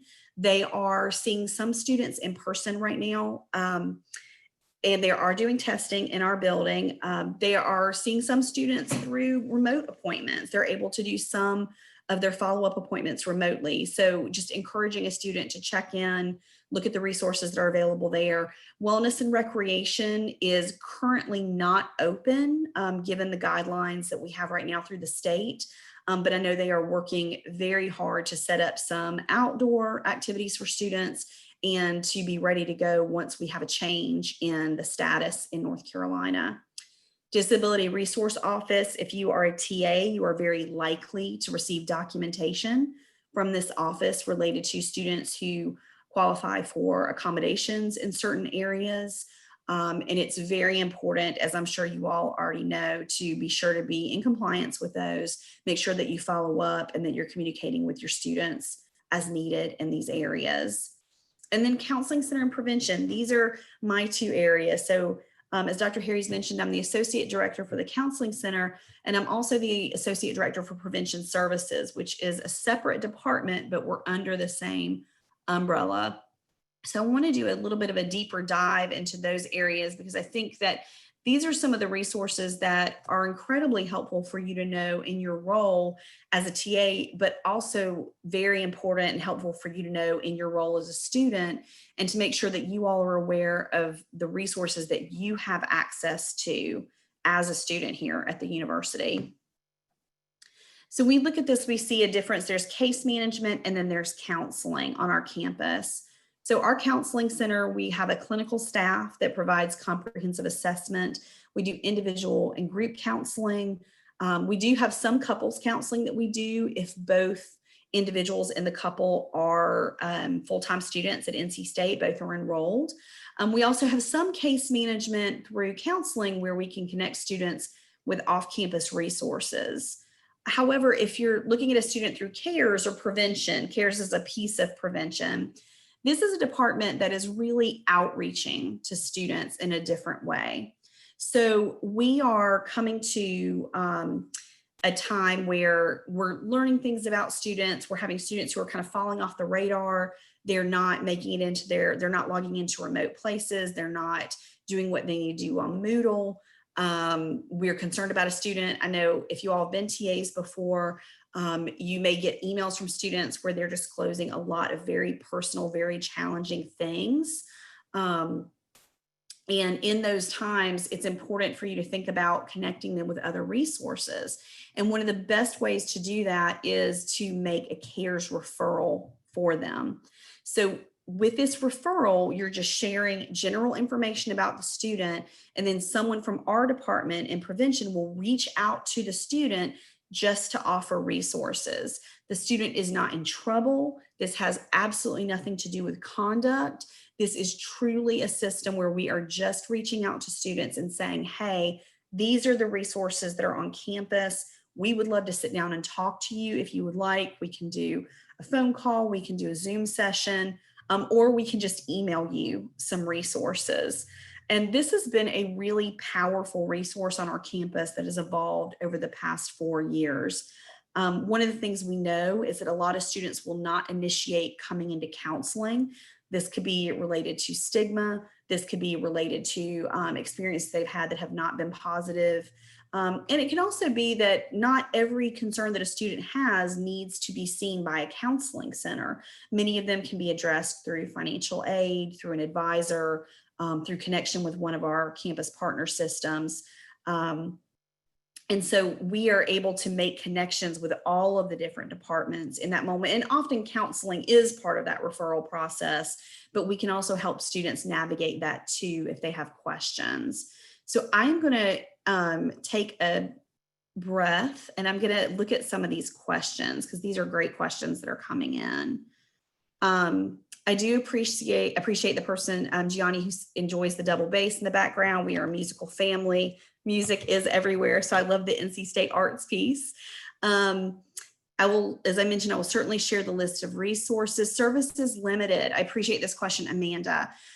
So we are starting a process this year of having session limits for our students. I will say that compared to other universities, particularly in the UNC system, our limits are much more generous than what some of the other systems are able to offer based on the number of staff members that we have. So in general, currently, a student is typically seen at the counseling center somewhere between 4 and 6 sessions. And that is without any session limits. That's with meeting with the counselor, setting up a plan for follow-up. And so moving into this year, we're going to have that same setup. It will be in the ballpark of around 6 sessions. There will be times when we would see a student longer, and that could be because they don't have access to good mental health resources off campus. One of the things we know is that all students are required to have student health insurance.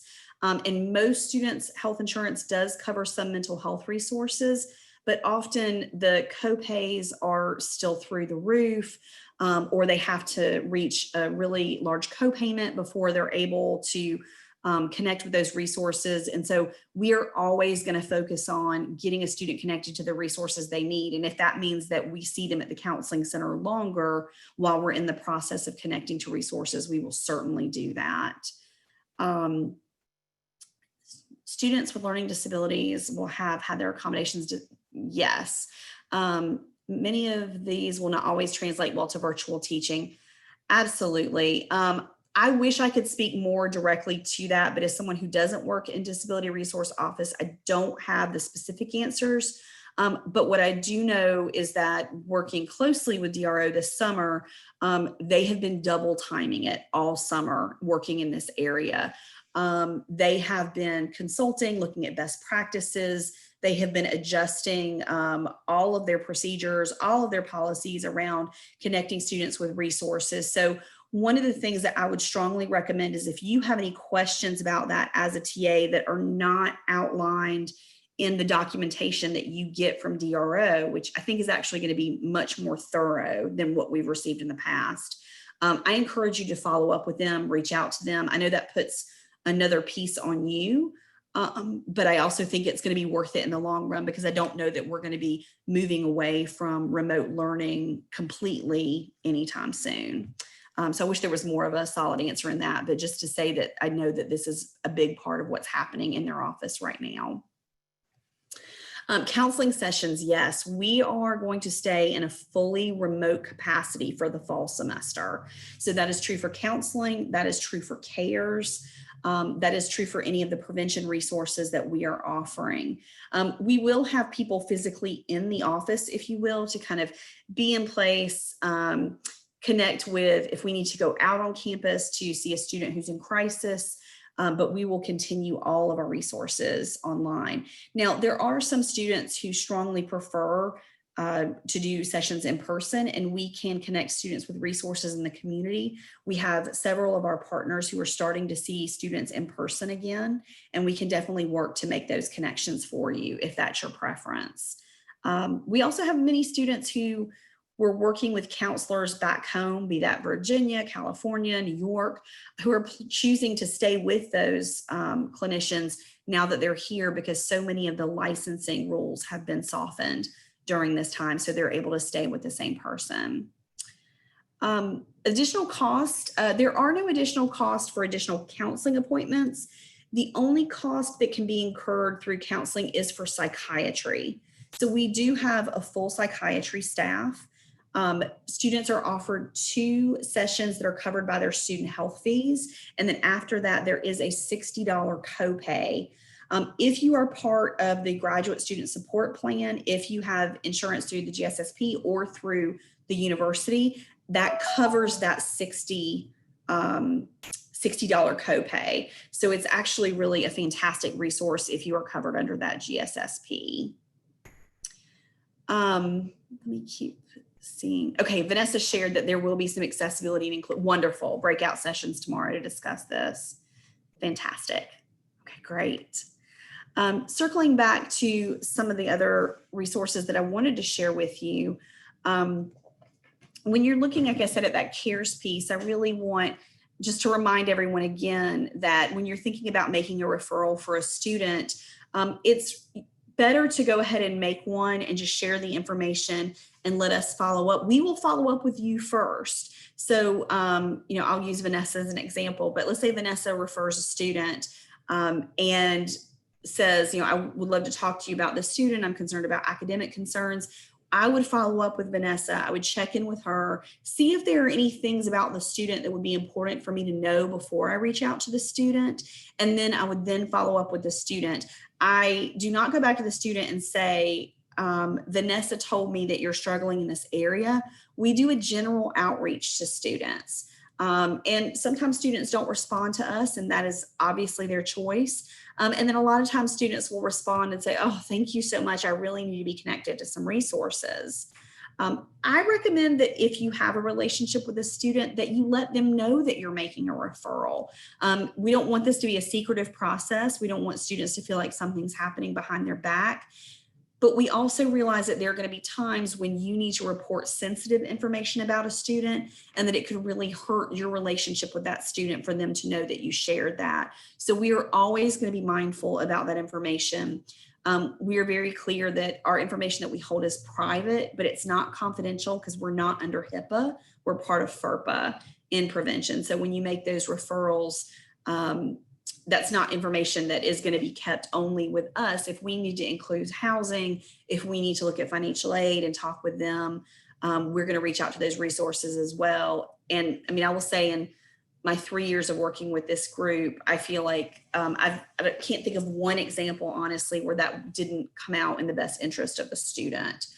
So we strongly, strongly encourage you to make those referrals when you can. We know that our students are under a lot of stress. We know that our incoming class of first-year students are coming in with a lot of questions. They're coming in with a lot of fears. I say this as a mom who is dropping off my son at college this weekend, that as the parent, I am having a lot of questions and fears and unknowns, and how is this going to work in the academic setting with all of his classes being online. And so part of it is going to be some distress tolerance for all of us. It's going to be us holding spaces with our students where we're able to hear what their concerns are, support them, validate what's going on for them, offer them resources, and also knowing that line when it's not just them sharing an academic concern, but there's something going on there where they need those additional resources.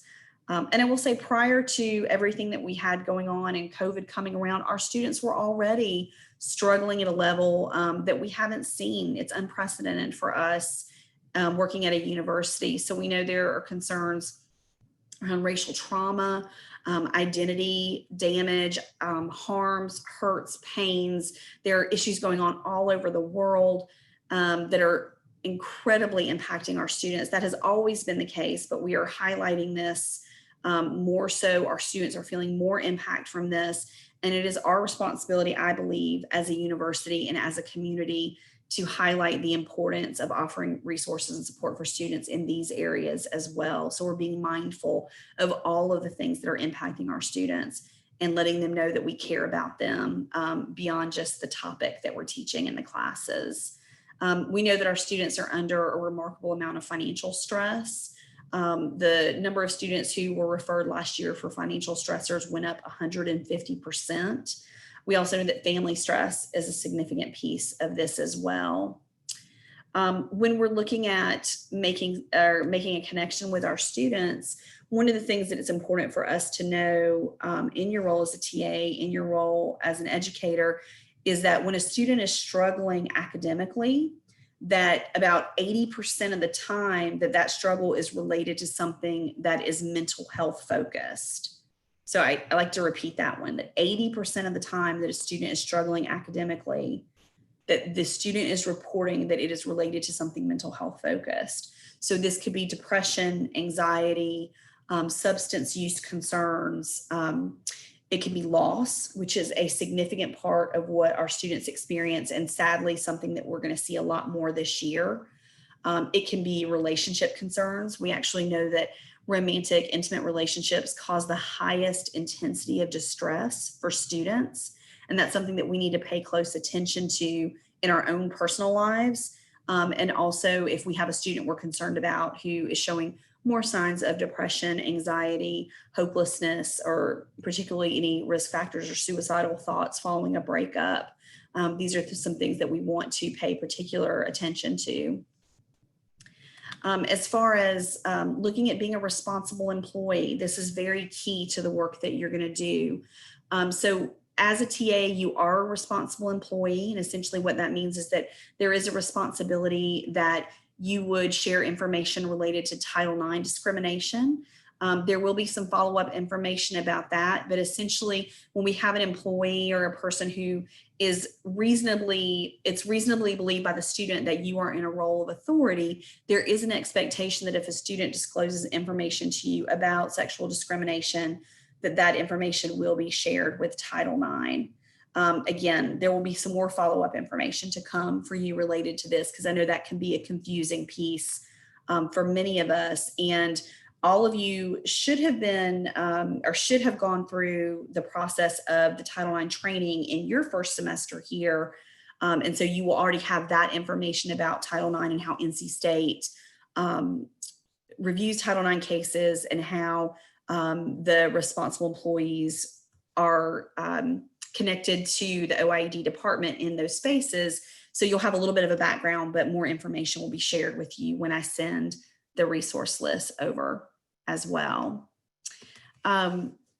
Couple quick things in our last couple of minutes here that I want to highlight again. This is for you, this is for your students, but we have some really remarkable, fun, dynamic things happening at the Counseling Center and at Prevention right now that I want you all to keep in mind. Through the Counseling Center, we offer a lot of groups. We offer a lot of groups that are specific to graduate students. We offer a graduate student support space. We offer multiple of those that are co-ed. We offer some spaces that are specifically focused on female identified groups for support. We have a group called the Perfection Trap that is for female identified graduate students who struggle with perfectionism. We have a graduate student women of color group. We have over in prevention services, we have drop-in spaces, and these spaces are not therapy groups. They are about connection. They're about understanding. We have a space for grief where students can drop in and connect with others related to grief, related to getting to know people for the first time. That's a great one to refer a first semester student over to that. We have spaces around nature experience. We have isolation spaces where students can talk about being isolated in their rooms. And we also have spaces starting this year that are specifically related to racial trauma. So one of the programs that will begin, I believe in 2 weeks, is called Black and Boundaried. And this is for students who have experienced racial trauma to join in this space with staff members of color who are facilitating discussions around support and resources here at our university for students. And so that would be ideal for staff, for TAs in your role as a student, but also for the students that you're working with as well. And all of the information you can get about these resources is located on our websites. Again, I will share that information with you. And we have big buttons on the home pages, so you can just click, click, click. And look at the different resources that are offered. And so we strongly, strongly recommend that you spend a little bit of time just navigating our sites and seeing what all the resources are and letting us know how we can support you. The last question I see here is from Allie. It's about how do we join these spaces this semester? Again, check onto our sites, take a look. With our drop-in spaces, there's just like a quick Zoom registration that you do. Through counseling, the way we access services this year is just by using the general phone number. So it is a one phone number where students can access all services. So let's say that we get out of this meeting and someone says, you know what, I'm going to call right now. You would call the mainline number. And then from that mainline number, you would then be connected with one of our triage counselors. They would share more information with you about our resources. You would fill out some general paperwork. And then after you meet with them, they may say, we have a workshop related to anxiety that we think would be perfect. We have some information about some group therapy spaces for chronic illness that we feel like that might be a good option for you. So students are given multiple options of resources that they can take advantage of. And then through that conversation with the counselor, they are then set up for follow-up, whether that be individual, group, workshops. It could be a referral off campus if someone knows they want to go ahead and start long-term counseling. So confidentiality is key. That is the most important part of what we do in the Counseling Center. And then, as I mentioned, in prevention, we focus on a privacy model. I will link all the sites right now. I will drop them into the Zoom chat, and then I will follow up with the more detailed resource list with Vanessa that she can share with you all as well. So thank you all very much for for your time. I'm also going to put my email address in here. I am completely happy if people want to send me an email to ask specific questions about things. I want to be a resource for you all moving through the year, not just today. So take great care. We appreciate all that you are doing. Have a great day. Thank you so much, Angel. As usual, you have a very important message for our TAs, but also just our students to hear about the resources that exist on campus in your neck of the woods to support them through this time and really help students in a variety of ways. So we need to move on here, and I see that the topic of FERPA came up, and our next speaker is Betsy Lanzin from the General Counsel's Office, who's going to talk about FERPA and other legal considerations that teaching assistants should bear in mind. So Betsy, thanks for making time for this, and let me turn it over to you. Thanks, Peter and Angel. I'm sorry I'm following a hard act there. CARES and Angel, they're such a great resource for you guys, and I hope that you use it and send students over that way. They do some terrific work. I work a lot with their team and some of the others on campus. So I have been given the topic of talking to everybody about FERPA today. I have, let me see, do I get to share my screen? Let's see.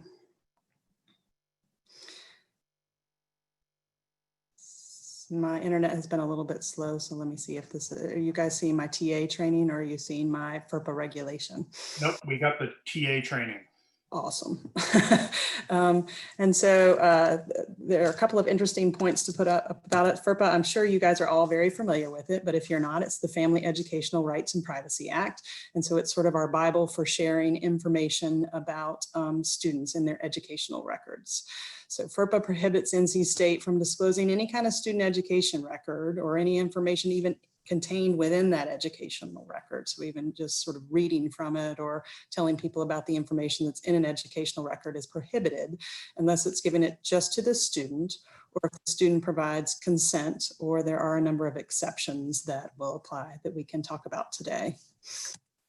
So what is an education record is probably the first thing we should look at. Education records are not just academic records, so not just your tests, your quizzes, your grades, your submissions and things like that, but they're also anytime the student sends you an email, any kinds of accounts, their financial records, their the counseling records that Angel was probably talking about some of those things. Counseling records and medical records are technically FERPA treatment records, which are treated a little bit differently and not something I'm going to bring up today. If you have questions about it, I can certainly go into it, but I don't think it will mostly apply to the work that you guys will be doing.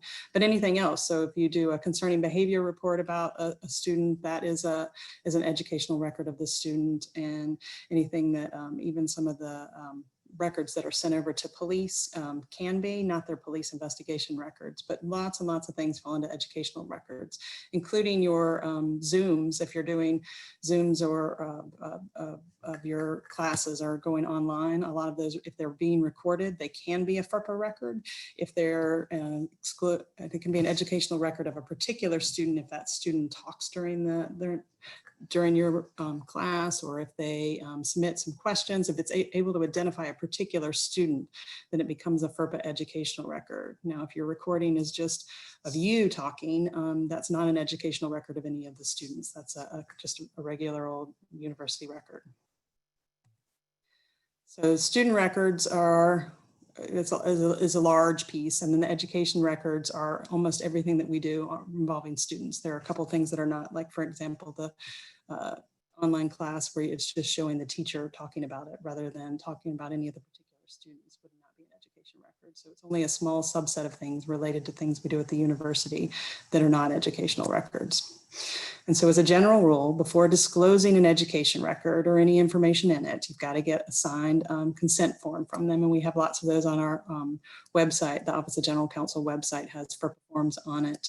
It doesn't have to be anything magic. You can use one of our forms, but it can also be even an email from the student that has an electronic signature on it asking for them to disclose certain records and the purpose of disclosures and the persons to whom they're to be disclosed.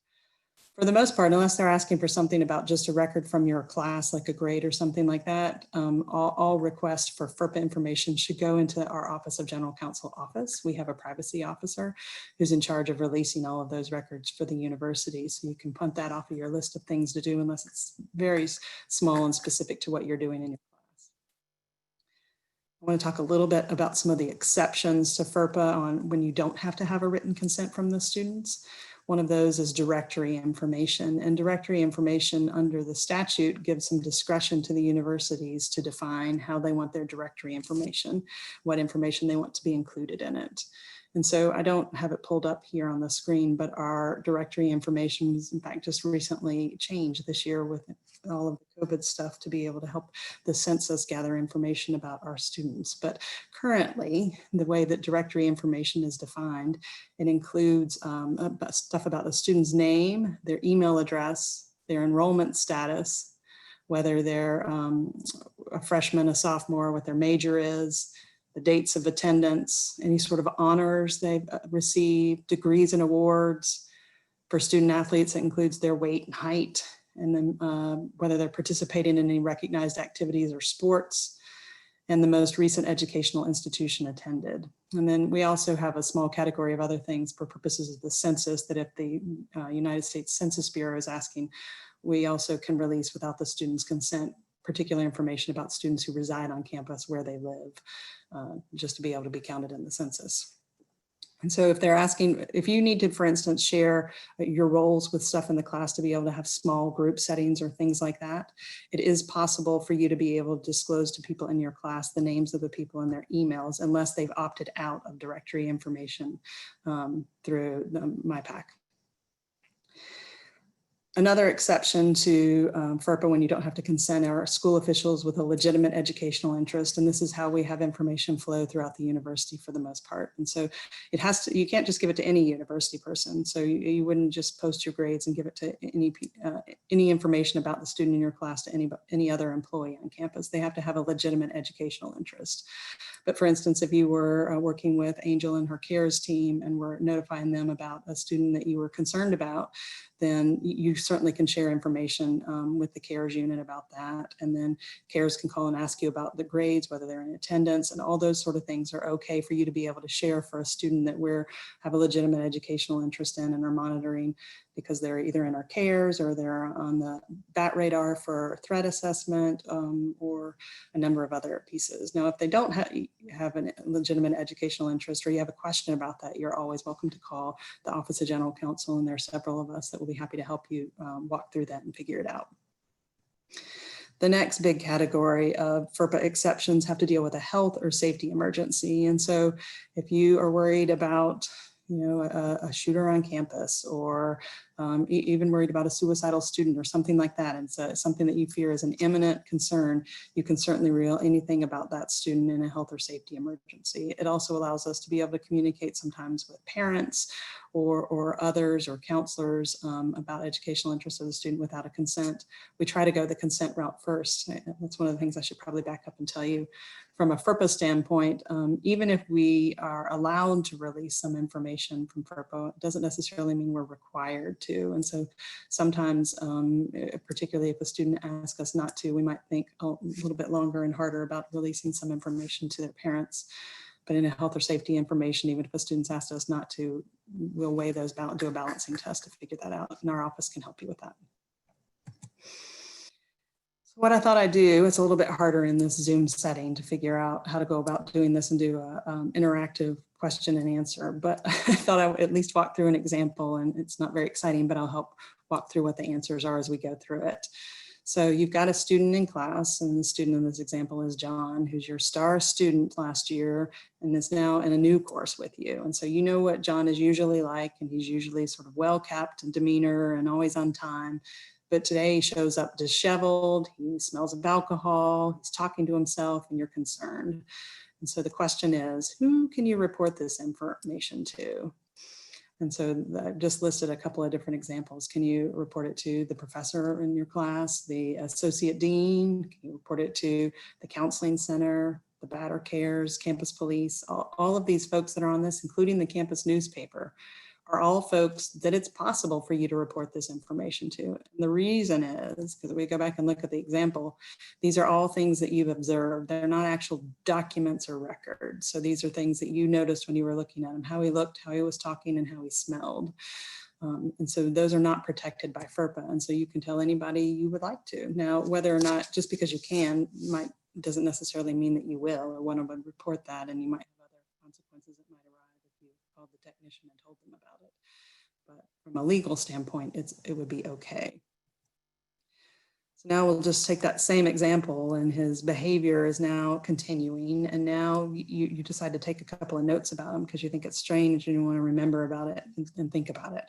And so those notes that you take are what we call sole possession notes, that are things that you take about the student, like their attendance in class, their how they acted in class, whether they were on the ball and able to answer your questions, whatever it is that you make just for you to be able to run your class, are actually one of the exceptions to an educational record.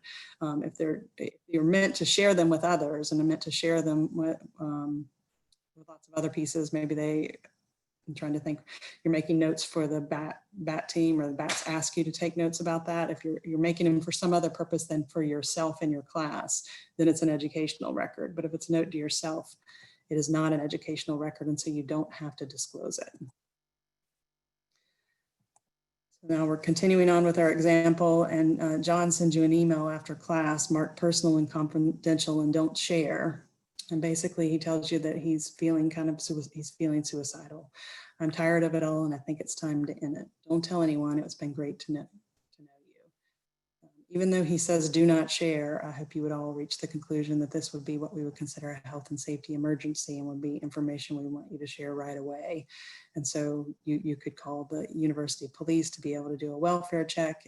If you haven't already opened up a concerning case about this person with CARES, you would want to reach out to CARES as well. But I think the university police would probably be your first stop here, someone that you think is imminently going to hurt themselves.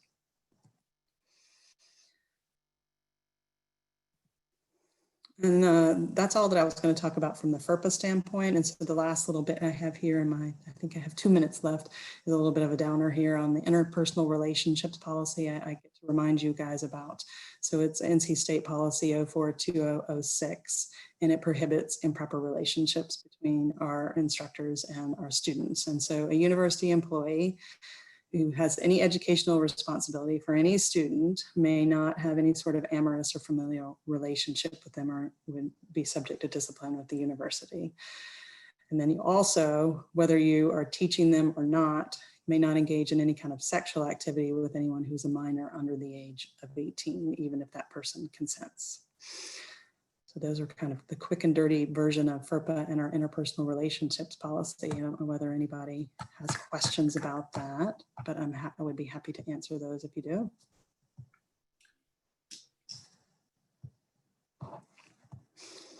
Trying to get back to my Zoom screen, sorry. So I can stop sharing for you. Up on top, Betsy. I've got up here on the Zoom, sorry.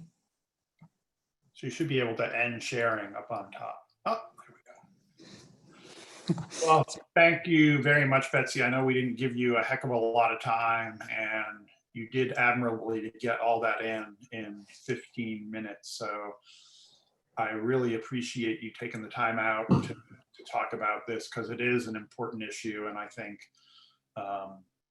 knowing how to navigate that space is important for all instructors. So thank you very much. I got one question. Do you want me to take a minute to answer that about the mandatory reporters from the if someone report something on that? At the moment, the answer is yes, but I will tell you that is and will likely still be that way. But in case you guys have seen the things that are in the news, the Title IX regulations came out this year and has changed some things, and the university is doing a little bit of a review of who are mandatory reporters and who would be confidential reporters. From all the conversations I've been in, I think it would remain the same. So if you find out something or a student reports something to you, you would be a mandatory reporter and have to report that information. Betsy, I thought instructors were not mandatory reporters. I mean, maybe I'm wrong, but I thought at the academic level, it was DGPs and above. I mean, at least on the graduate side of things. Let me just go real fast over to the Responsible Employees website. I don't want to hold up I can put it in the chat if you want to keep going. If you're on Yeah, why don't I keep going? If you can just clarify that, because I could be wrong, but my understanding was that, in general, faculty are not, and neither are TAs. But if I'm wrong about that, that certainly needs to be clarified. I will take a look and put it in the chat. Okay. Well, now we're going to move on to our last element for this morning's session, and that's a student panel entitled Tell It Like It Is. And we've got 4 seasoned TAs from 4 different colleges. And at this point, I'd like them to introduce themselves. So Marilyn, I'll start with you. Sure. Can everyone hear me? Yep. Perfect. So my name is Marilyn Drath. I'm a 5th year doctoral candidate in the public history program. So I'm over in Chass.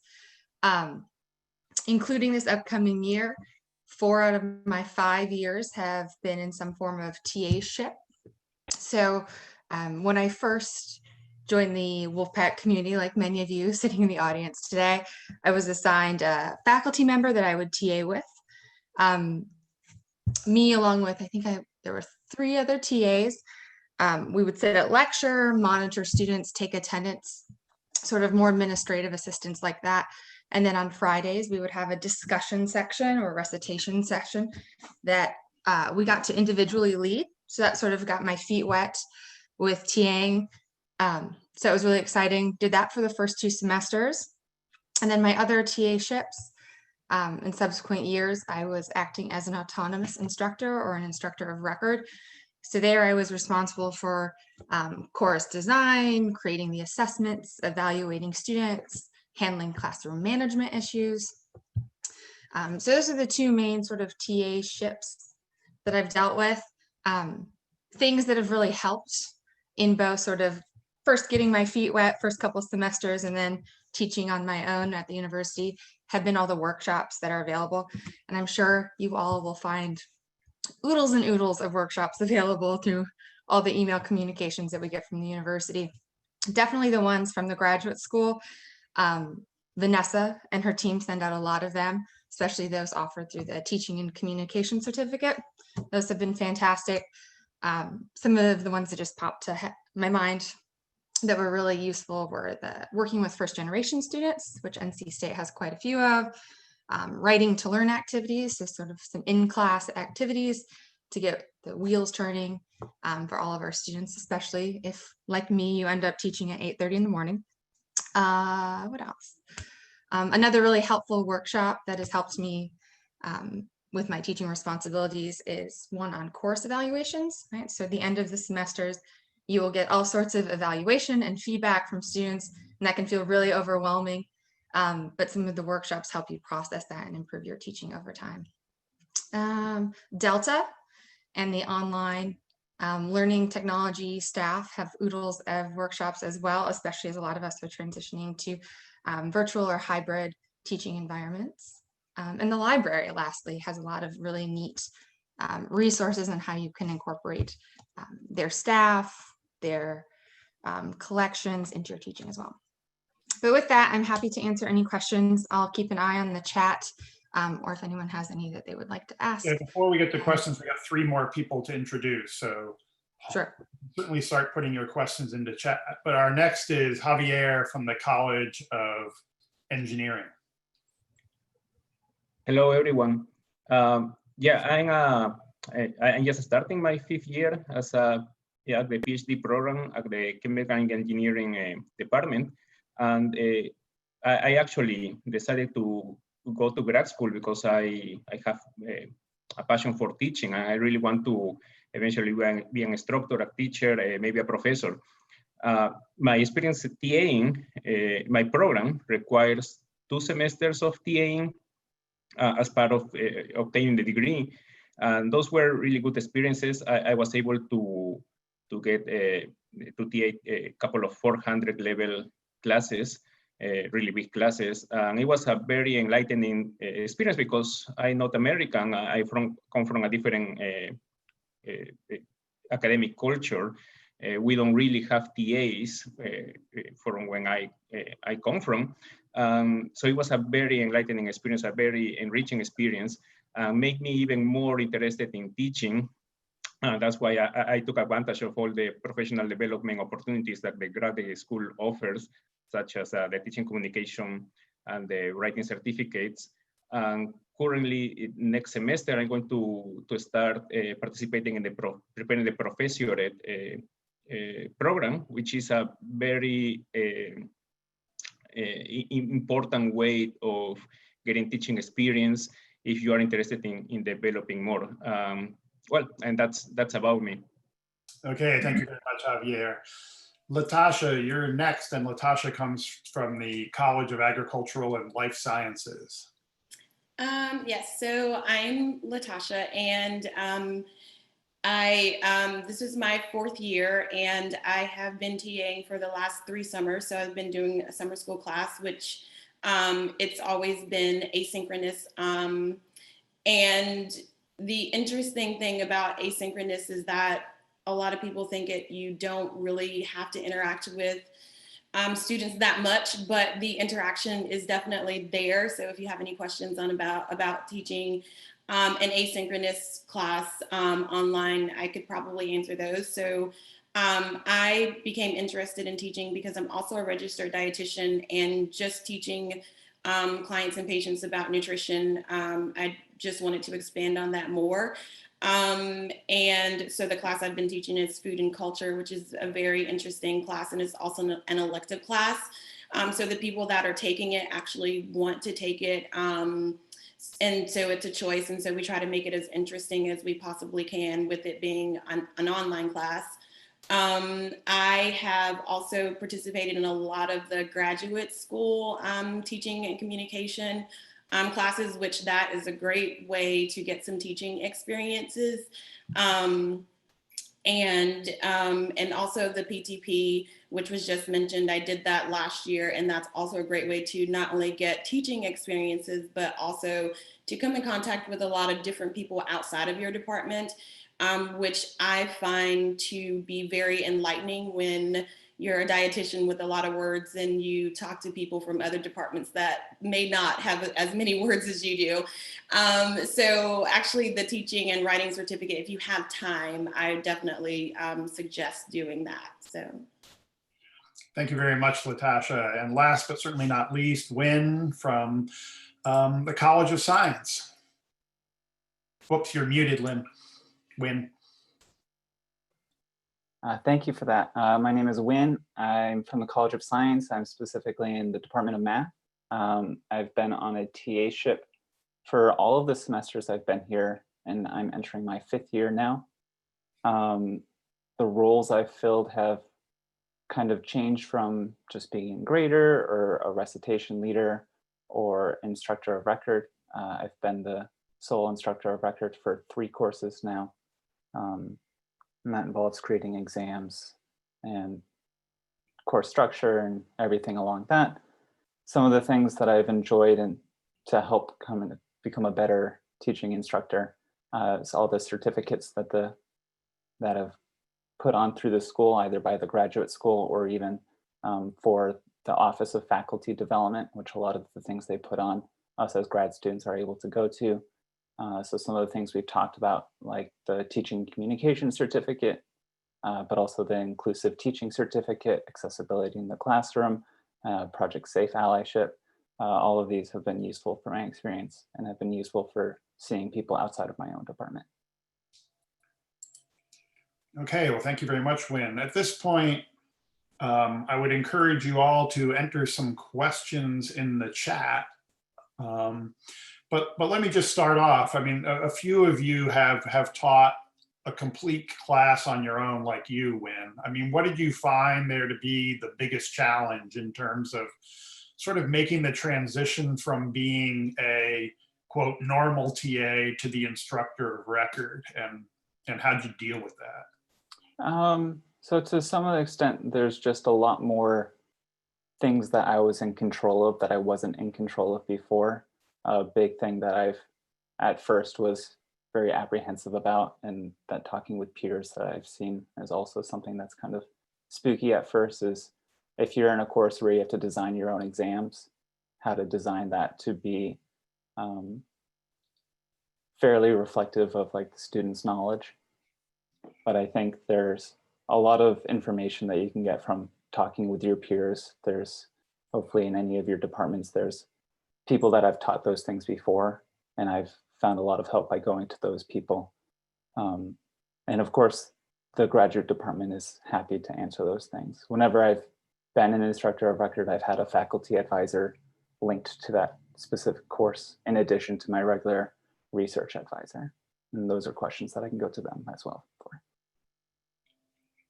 Anybody else want to chime in on that? Okay, Yeah, go ahead. sorry. I was just going to say, I would echo Wynn's comments that making that transition from sort of, quote, normal TA responsibilities to instructor of record, it's both a really exciting but also intimidating because there's so many options because so many things are now in your control. So that's a great time to fan out and use some of those resources in your peers as well. And we'll get to the ones in chat for a moment, but one of the things in there just made me want to ask another question of all four of you.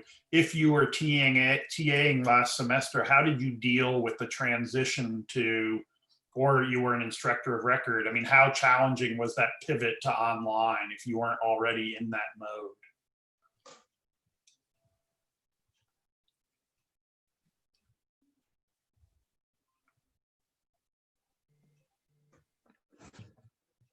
I guess I'll jump in. Somebody else, please feel free. So the course that I teach is a 20-person discussion seminar. I teach a couple of those. So the transition was a little tricky because we're used to, for 75 minutes sitting in a circle, having an ongoing conversation, a lot of one-on-one and small group interaction. So to transfer that to an online setting took a couple weeks of adjustment to get people in the swing of things. And at that point, I had opted to switch to synchronous, which Vanessa in the side was helpful at describing that. So something like this, right? So we had a live action Zoom.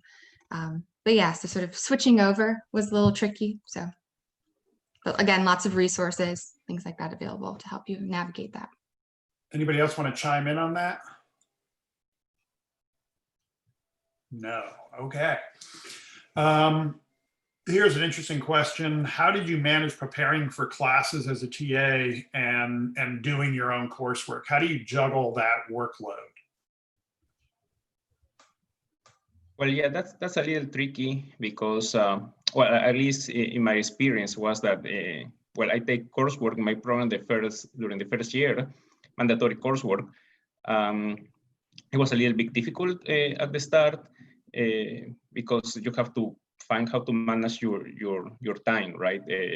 Being able to do your own coursework, go to your own classes, and still be able to be present for the students that you're TAing, because you can always fall into the trap of just being like, well, this is not that important. I'm going to put more effort in what is my own coursework. But you have to consider that you want to have a really good experience as a student, so you have also to provide that experience to the students that you are TAing.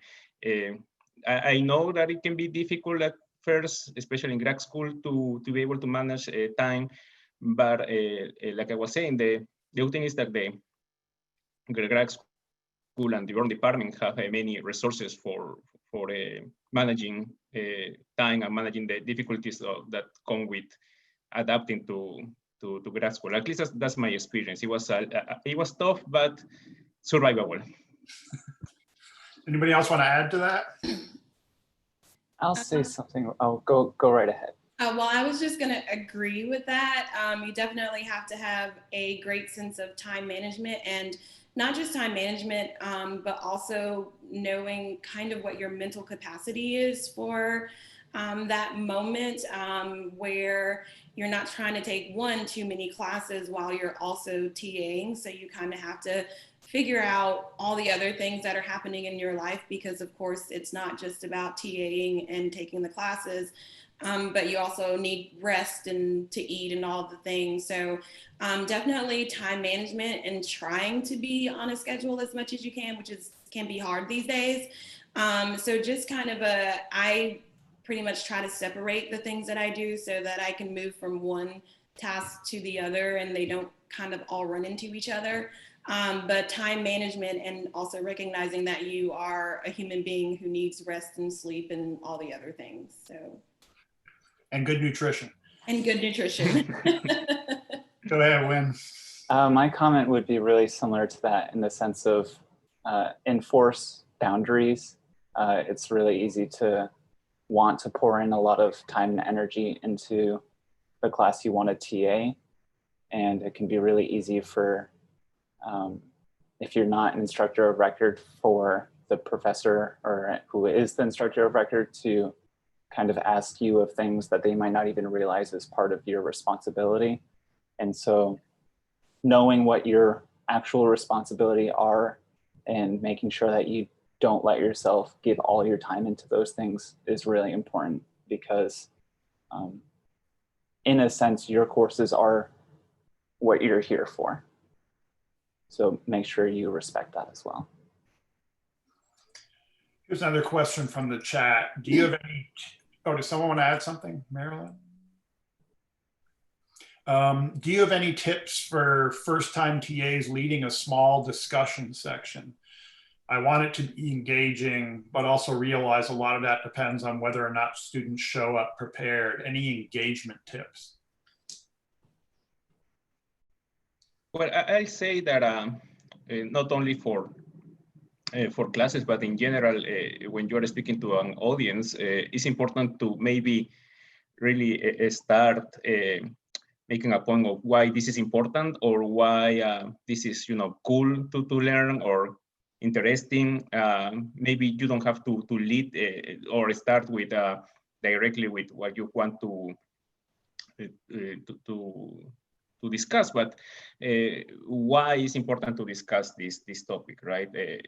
I think I always feel like that's a good way to make people interested. Like, oh, okay, so if I can relate to this, or maybe find a real world example, they can feel like, okay, so I'm interested on learning this. It sounds interesting. It sounds like something that I could find in my daily life.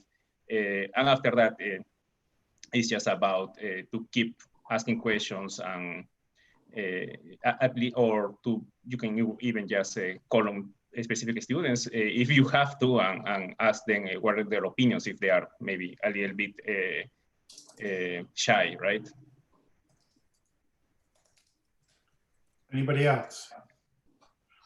I mean, the one suggestion that I would have to a certain degree, I mean, I don't know whether you're going to be doing these discussion groups face-to-face or Zoom, but especially if you're using Zoom, in a small group like that, I would really encourage people to have the students turn on their cameras if they have the bandwidth to do that. I realize there may be some instances where that doesn't happen, but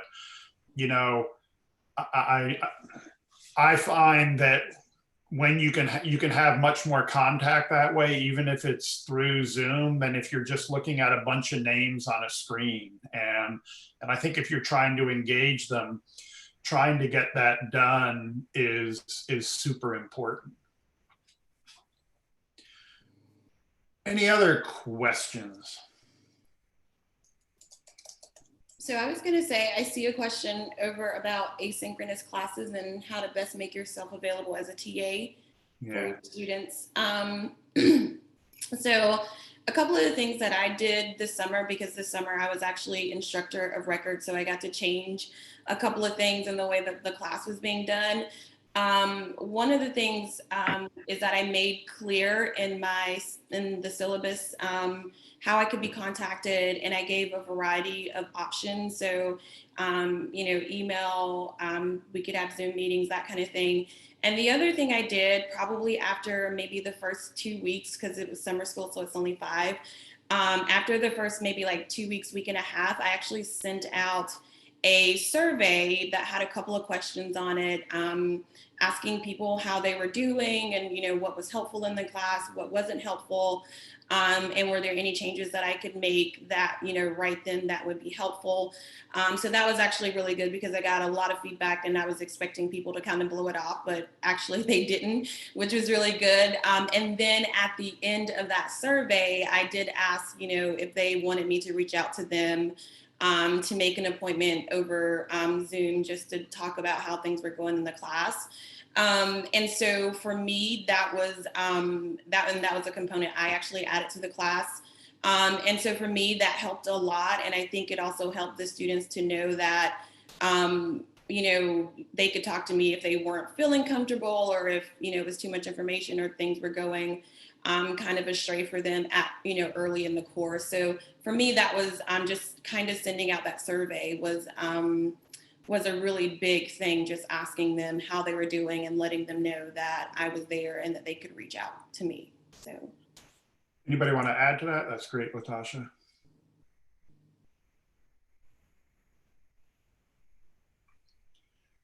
Okay, another question that I'd like to get your feedback on is what describe sort of a classroom management situation that you ran into and how you dealt with that. I mean, classroom management is, you know, part of this. And I know earlier there were questions about, you know, how do you deal with only 2 or 3 people seeming to engage? How do you engage the rest of the class in that? But I was just wondering, you know, what did you face that where you felt like, wow, I'm in part not equipped to deal with this, and how did you end up dealing with it?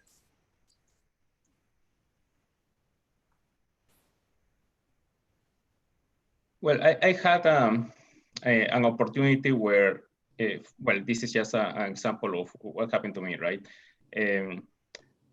I was TAing this class that was for seniors, if I'm not mistaken, and the main instructor had to take some time off for travel, so I taught the class for a couple of weeks. At least at first, it was a little bit challenging to be just, you know, the person that is at the back, behind the scenes, just helping and having to be in front and giving the class. And I think that I felt that they had so many questions based on like the previous classes. I was a little bit overwhelmed at that moment, because of course they wanted the answers immediately, and they wanted to know exactly what I was doing, what I was saying, that A plus B is C. So it was a little overwhelming. What I did at the time, I appreciate that they were very interested on what I was telling them. So what I did is, okay, guys, I'm going to follow up with an email to all of you, explaining some of the points that you are giving, because honestly, I cannot answer right now. If I want to give you a really good answer, I have to read a little bit more about this. So I reached them after, and well, at the time when this happened, it was pre-COVID, so we also had an opportunity during office hours to be able to discuss these questions. So for me, it was that. It was a little bit overwhelming going from the back to the front. And I found that they were very understanding, in the sense that they were, okay, you are going to tell us, you're not saying that you are not going to explain this, you are just asking, I was just asking for some time. No, I think that's really, you know, a critical thing. And, you know, students have a pretty good, what I call BS filter. So they know when, you know, you're just kind of winging it. And I think there's nothing like teaching to teach you what you don't actually know. I mean, I remember teaching and putting some stuff on the board, and I was like, oh God, I hope no one asks a question, because all of a sudden I realized I don't actually understand this. You know, I've heard it a bunch of times and I can regurgitate it, but I don't understand it. And so I think, to me, that's one of the sort of powers of teaching, is that ability to actually learn a lot as an instructor. I mean, from my perspective, you don't really know something until you've taught it. And I don't know if anybody wants to add any other, you know, class management issues that they might have had? Just a small one. Since I do teach a small class, for whatever reason, it's happened that I've had like a lot of like pairs of friends or groups of friends enroll in my class so that they already sort of know each other. So I would find when I would say like break off into partners or a small group of 3, they would tend to go with their friends or people that were near them, or even when I was trying to talk, they'd have small side conversations. And that can be really distracting, as we all know. So in an effort to avoid that, sometimes I would just put an index card with their name on random seats in the morning before the class starts, and then they'd have to sort of split up from their usual groups. So just something as small as putting a little control over where people are sitting and who they're grouping with can sort of switch up the dynamics a little bit, reduce outside talking. Thank you, Marilyn. That certainly can be an issue.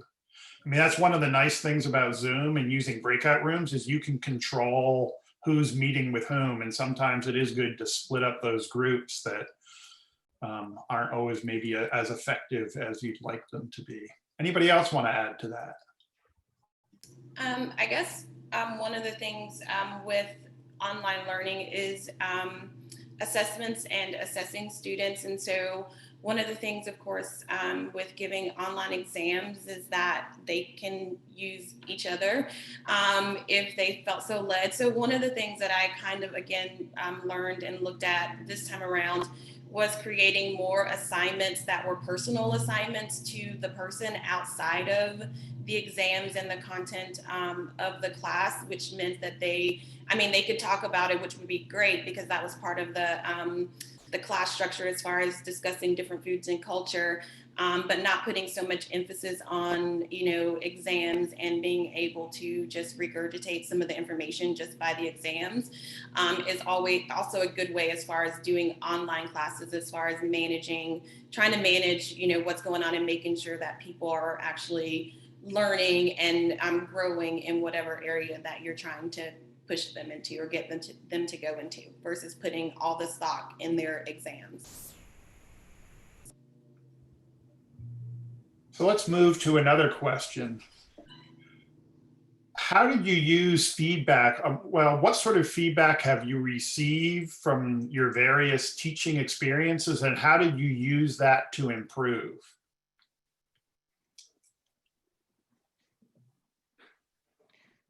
Well, I can comment on that. Well, in my first experiences being the most comments were about that they were okay with me, and there were positive comments. But the main comment that was sort of that needed improvement on my part was about how much time I spent explaining why they're like in grading, why their answers were wrong. Because usually when I was grading, I don't know, 100, 120 exams, and the instructor wants them really quick, I just had to go through a rubric and be like, well, this is 8 of 10, 6 of 10, 10 of 10, just saying this was wrong, this number was wrong, etc. What they wanted was a better explanation of why that was wrong. Where did they mess up? Because of the volume and the deadlines, sometimes it's difficult. So what I did for the next time was, if you want to know why this is wrong and this is going to take time, and I cannot even explain it just sometimes by writing it, you can always approach me by mail or, well, back in the time in person, and I can give you a complete explanation, and you can ask all the questions you want, and this is going to be good for you because you're going to learn to not make the same mistakes next time. Most people accepted that. Most people were fine with approaching on more of a personal or by email, but at least get that feedback, right? They really wanted that feedback, and that helped me to improve in that sense. Anybody else want to add to that?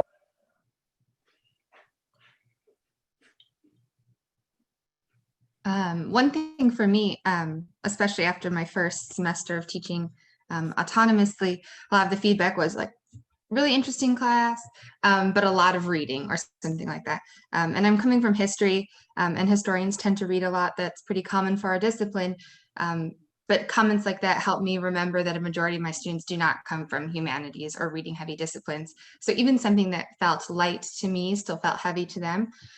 So it really prompted me to think about other types of course content, whether it was a podcast or a video or something they could get the same sort of information, but it wouldn't feel as overwhelming as, 20, 30, 40 pages of reading. Anybody else? I mean, I'll just speak from my own experience. I often found teaching evaluations, especially where the comments were repeated, to be extremely helpful. I mean, I really stress to my students that the little bubble and things weren't all that important to me. It was really what is good and what is bad about the course and how could I make it better. And one thing I started using too is a mid-semester evaluation, just to sort of gauge how things are going, because I mean, you really don't want to get to the end of the class and have people think, well, this was a horrible experience. I mean, if there are things that you can pick up on early, I think that's super important. Sorry to steal you guys' panel here. Does anyone want to add to that though? I would just add that the graduate school puts on a little workshop on using course feedback and course evaluations, which involves even like drafting like mock mid-semester evaluations that you can give to the course, which is also very useful. There's another question in the chat. How do you manage the times you mess something up or forget when explaining something in class? I mean, I think we've all been there where you leave class and you go, wow, I forgot. I really didn't frame that properly, or wow, I kind of mucked that up. So how did you deal with that? I will say this past summer, I made an exam and I actually had someone read over it for me, but there was one question that somehow we left out some of the information that would have allowed students to answer the question correctly. So once we realized that, I just went back and I made an announcement to the class. I sent everyone an email saying that I made a mistake and the question wasn't complete. And then I just gave them the points for that question because I felt like that was fair. And it was not that huge of a deal. Some people were like, I still don't understand. And I had to explain, well, you don't understand because all the information is not there. And so I just found that, and with other things, just found that, again, saying, I don't know, or I messed up, or I may not have given you all the information is better than trying to just make something up or stand your ground in the wrong place that you are. So just admitting it and moving on. Okay, yeah, no, I think being honest with students is certainly the best way to be. I mean, once again, they're going to catch if they feel like you're just trying to cover yourself and not really be forthright about it. Anybody else want to add to that? So the last question I have for you is, why do you love teaching and why have you been so engaged with, not only teaching your students, but it's clear that all of you have gone sort of above and beyond and been engaged with additional elements of professional development and so on that exist across campus.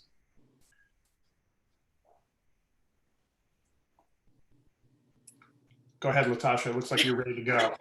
Yeah, I was thinking, I think for me, some people just say that I'm a natural teacher, and I just I like to impart things that I know to people if they don't know, which is another reason why I became a dietitian, because lots of people don't know nutrition things. And so even taking it further than that, my goal was to be able to teach people how to teach nutrition in a way that was understandable.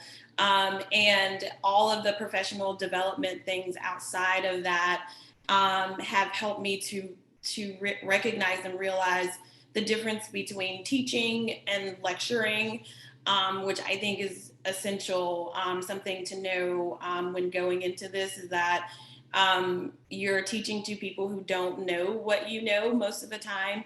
And just learning as far as like the teaching and communication certificate and the graduate school and the Pure Scholars program with the library and things like that, just learning the differences between helping people to understand a certain topic and talking at them. So learning how to teach what I know has been helpful. That's why I've done all the professional development things. But just being able to teach people, other people, how to teach people about nutrition, because I love nutrition and health, is what propels me and moves me forward. Thank you.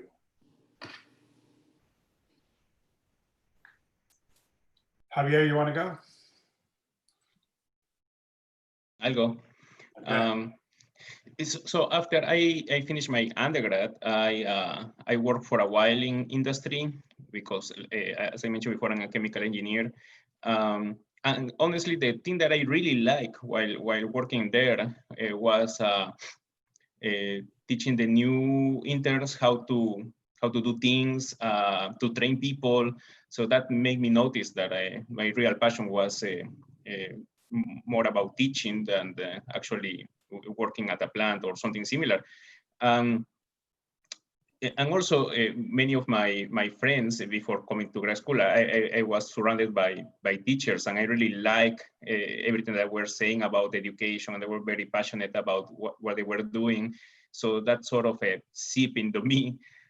So when I applied grad school, like I said, originally to be, because I want to be a teacher or a professor eventually. Of course, now I fell in love also with my research.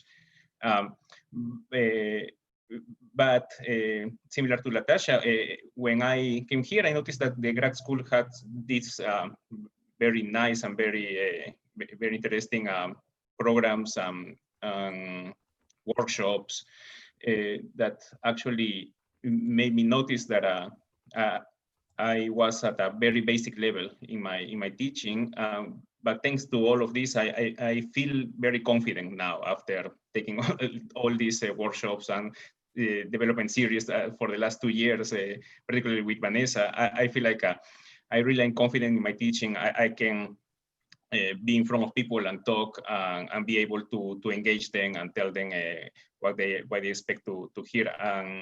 And that has been a really good, very good experience. That has been sort of separate of my program. I really appreciate that the university has this puts so much emphasis on training people for education. Thank you, Javier. Marilyn. I just responded to Vanessa's comment in the chat too, but very similar to Latasha and Javier. The thing that gives me the most joy and sort of helps me sort of put aside some of the frustrations that can arise in TAing is when you get a comment or an email from a student at the end of the semester that says, you know, wow, I thought history was just like dead people and dates in the past and it didn't really matter. But I can see, you know, you've renewed a passion for something like that. So it's for me about giving someone the tools of your discipline to sort of better understand the world around them and sort of how their life is played out and what they, you know, are experiencing. So yeah, the development aspect of it that Vanessa mentioned. Thank you, Marilyn. And Wynn. So coming from math, there's a lot of people that have negative experiences with math or really don't like math or really don't want to have to take any math classes. And often a lot of majors required them taking some math classes. And those are the classes that I like to gravitate towards for teaching, just to try to help expose students that if they've had negative experiences, then that doesn't mean that they're lesser or that they're bad at that thing, but really just reframing it as maybe you just need to experience it in a different way or see it, or all these kind of, there's many ways to approach it, and just giving an opportunity to see that they can do more is very engaging. Okay, well, I think you've offered, all four of you have offered some incredible insights into it. And I think, you know, one of the things that everyone needs to realize is ultimately you need to find your way of teaching. I have my way, Latasha has her way, Javier has his way, and so on. So that there's just a wide range of different ways to actually teach. And you can't force yourself into a mode you're not comfortable with. And I think that's part of really the discovery process of teaching, is figuring out how am I most effective, and how do I relate to students, and ultimately give them that broader understanding that I think we're all trying to do. So my hat's off to the four of you for taking the time and you know, being so forthright and honest and direct about what your experience has been. And take care.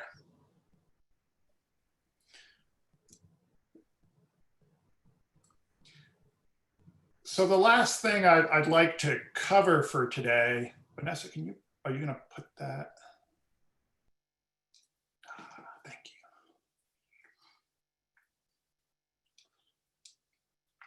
The last thing I wanted to leave you with today is just some more resources and training opportunities that are available for teaching assistants. First of all, unfortunately, OIED couldn't be here today, our Office of Inclusion. And they have a lot of elements that are available for instructors to use, ranging from diversity EDU through QPR, suicide prevention training. In addition to that, there are other resources directly related to teaching, communication, and public speaking, both of which you've heard quite a bit about during today, especially the teaching and communication certificate that Vanessa runs, as well as the peer scholars workshops that are run through the library. We had I think a very informative presentation by Delta this morning, and obviously they offer a wide range of different workshops as well. In terms of the mentoring and leadership areas, which I think are an important part of developing as an instructor, there's also the leadership development program that's offered on campus. And finally, if you're interested in academic career development, the Preparing the Professoriate and Academic Pathways programs that are run through the graduate school are another way where you can enhance, I mean, especially with those, to the package that you're putting together if you're interested in applying for academic jobs. What I want to end with today is really a big thank you as the Dean of the Graduate School. These TA workshops, I think, are just incredibly important to help students get resources at their disposal, and hopefully to begin thinking more deeply about TAing. I can remember, and this was a long time ago, when I started grad school and I went to a TA workshop, one of the participants in the program said, well, isn't teaching like shooting fish in a barrel? And I was just aghast at that. I mean, and I hope you're coming away from this training today with a sense that you really do need to think about your teaching and really reflect ultimately on what you're doing. I think it's that reflection that ultimately makes us better instructors, regardless of the venue that we're in. And last but not least, I'd certainly like to thank Vanessa, Stella, and Joe, all members of the professional development team in the graduate school, for all their efforts in converting this TA training to the Zoom format. I hope you guys survived the 3 hours. I know that's a long time to Zoom, but you know, you have the afternoon to recover, and then tomorrow there'll be breakout sessions. So please attend those as well and continue to think about your teaching. So be well, everybody. Enjoy your lunch and get some downtime from Zooming. Take care.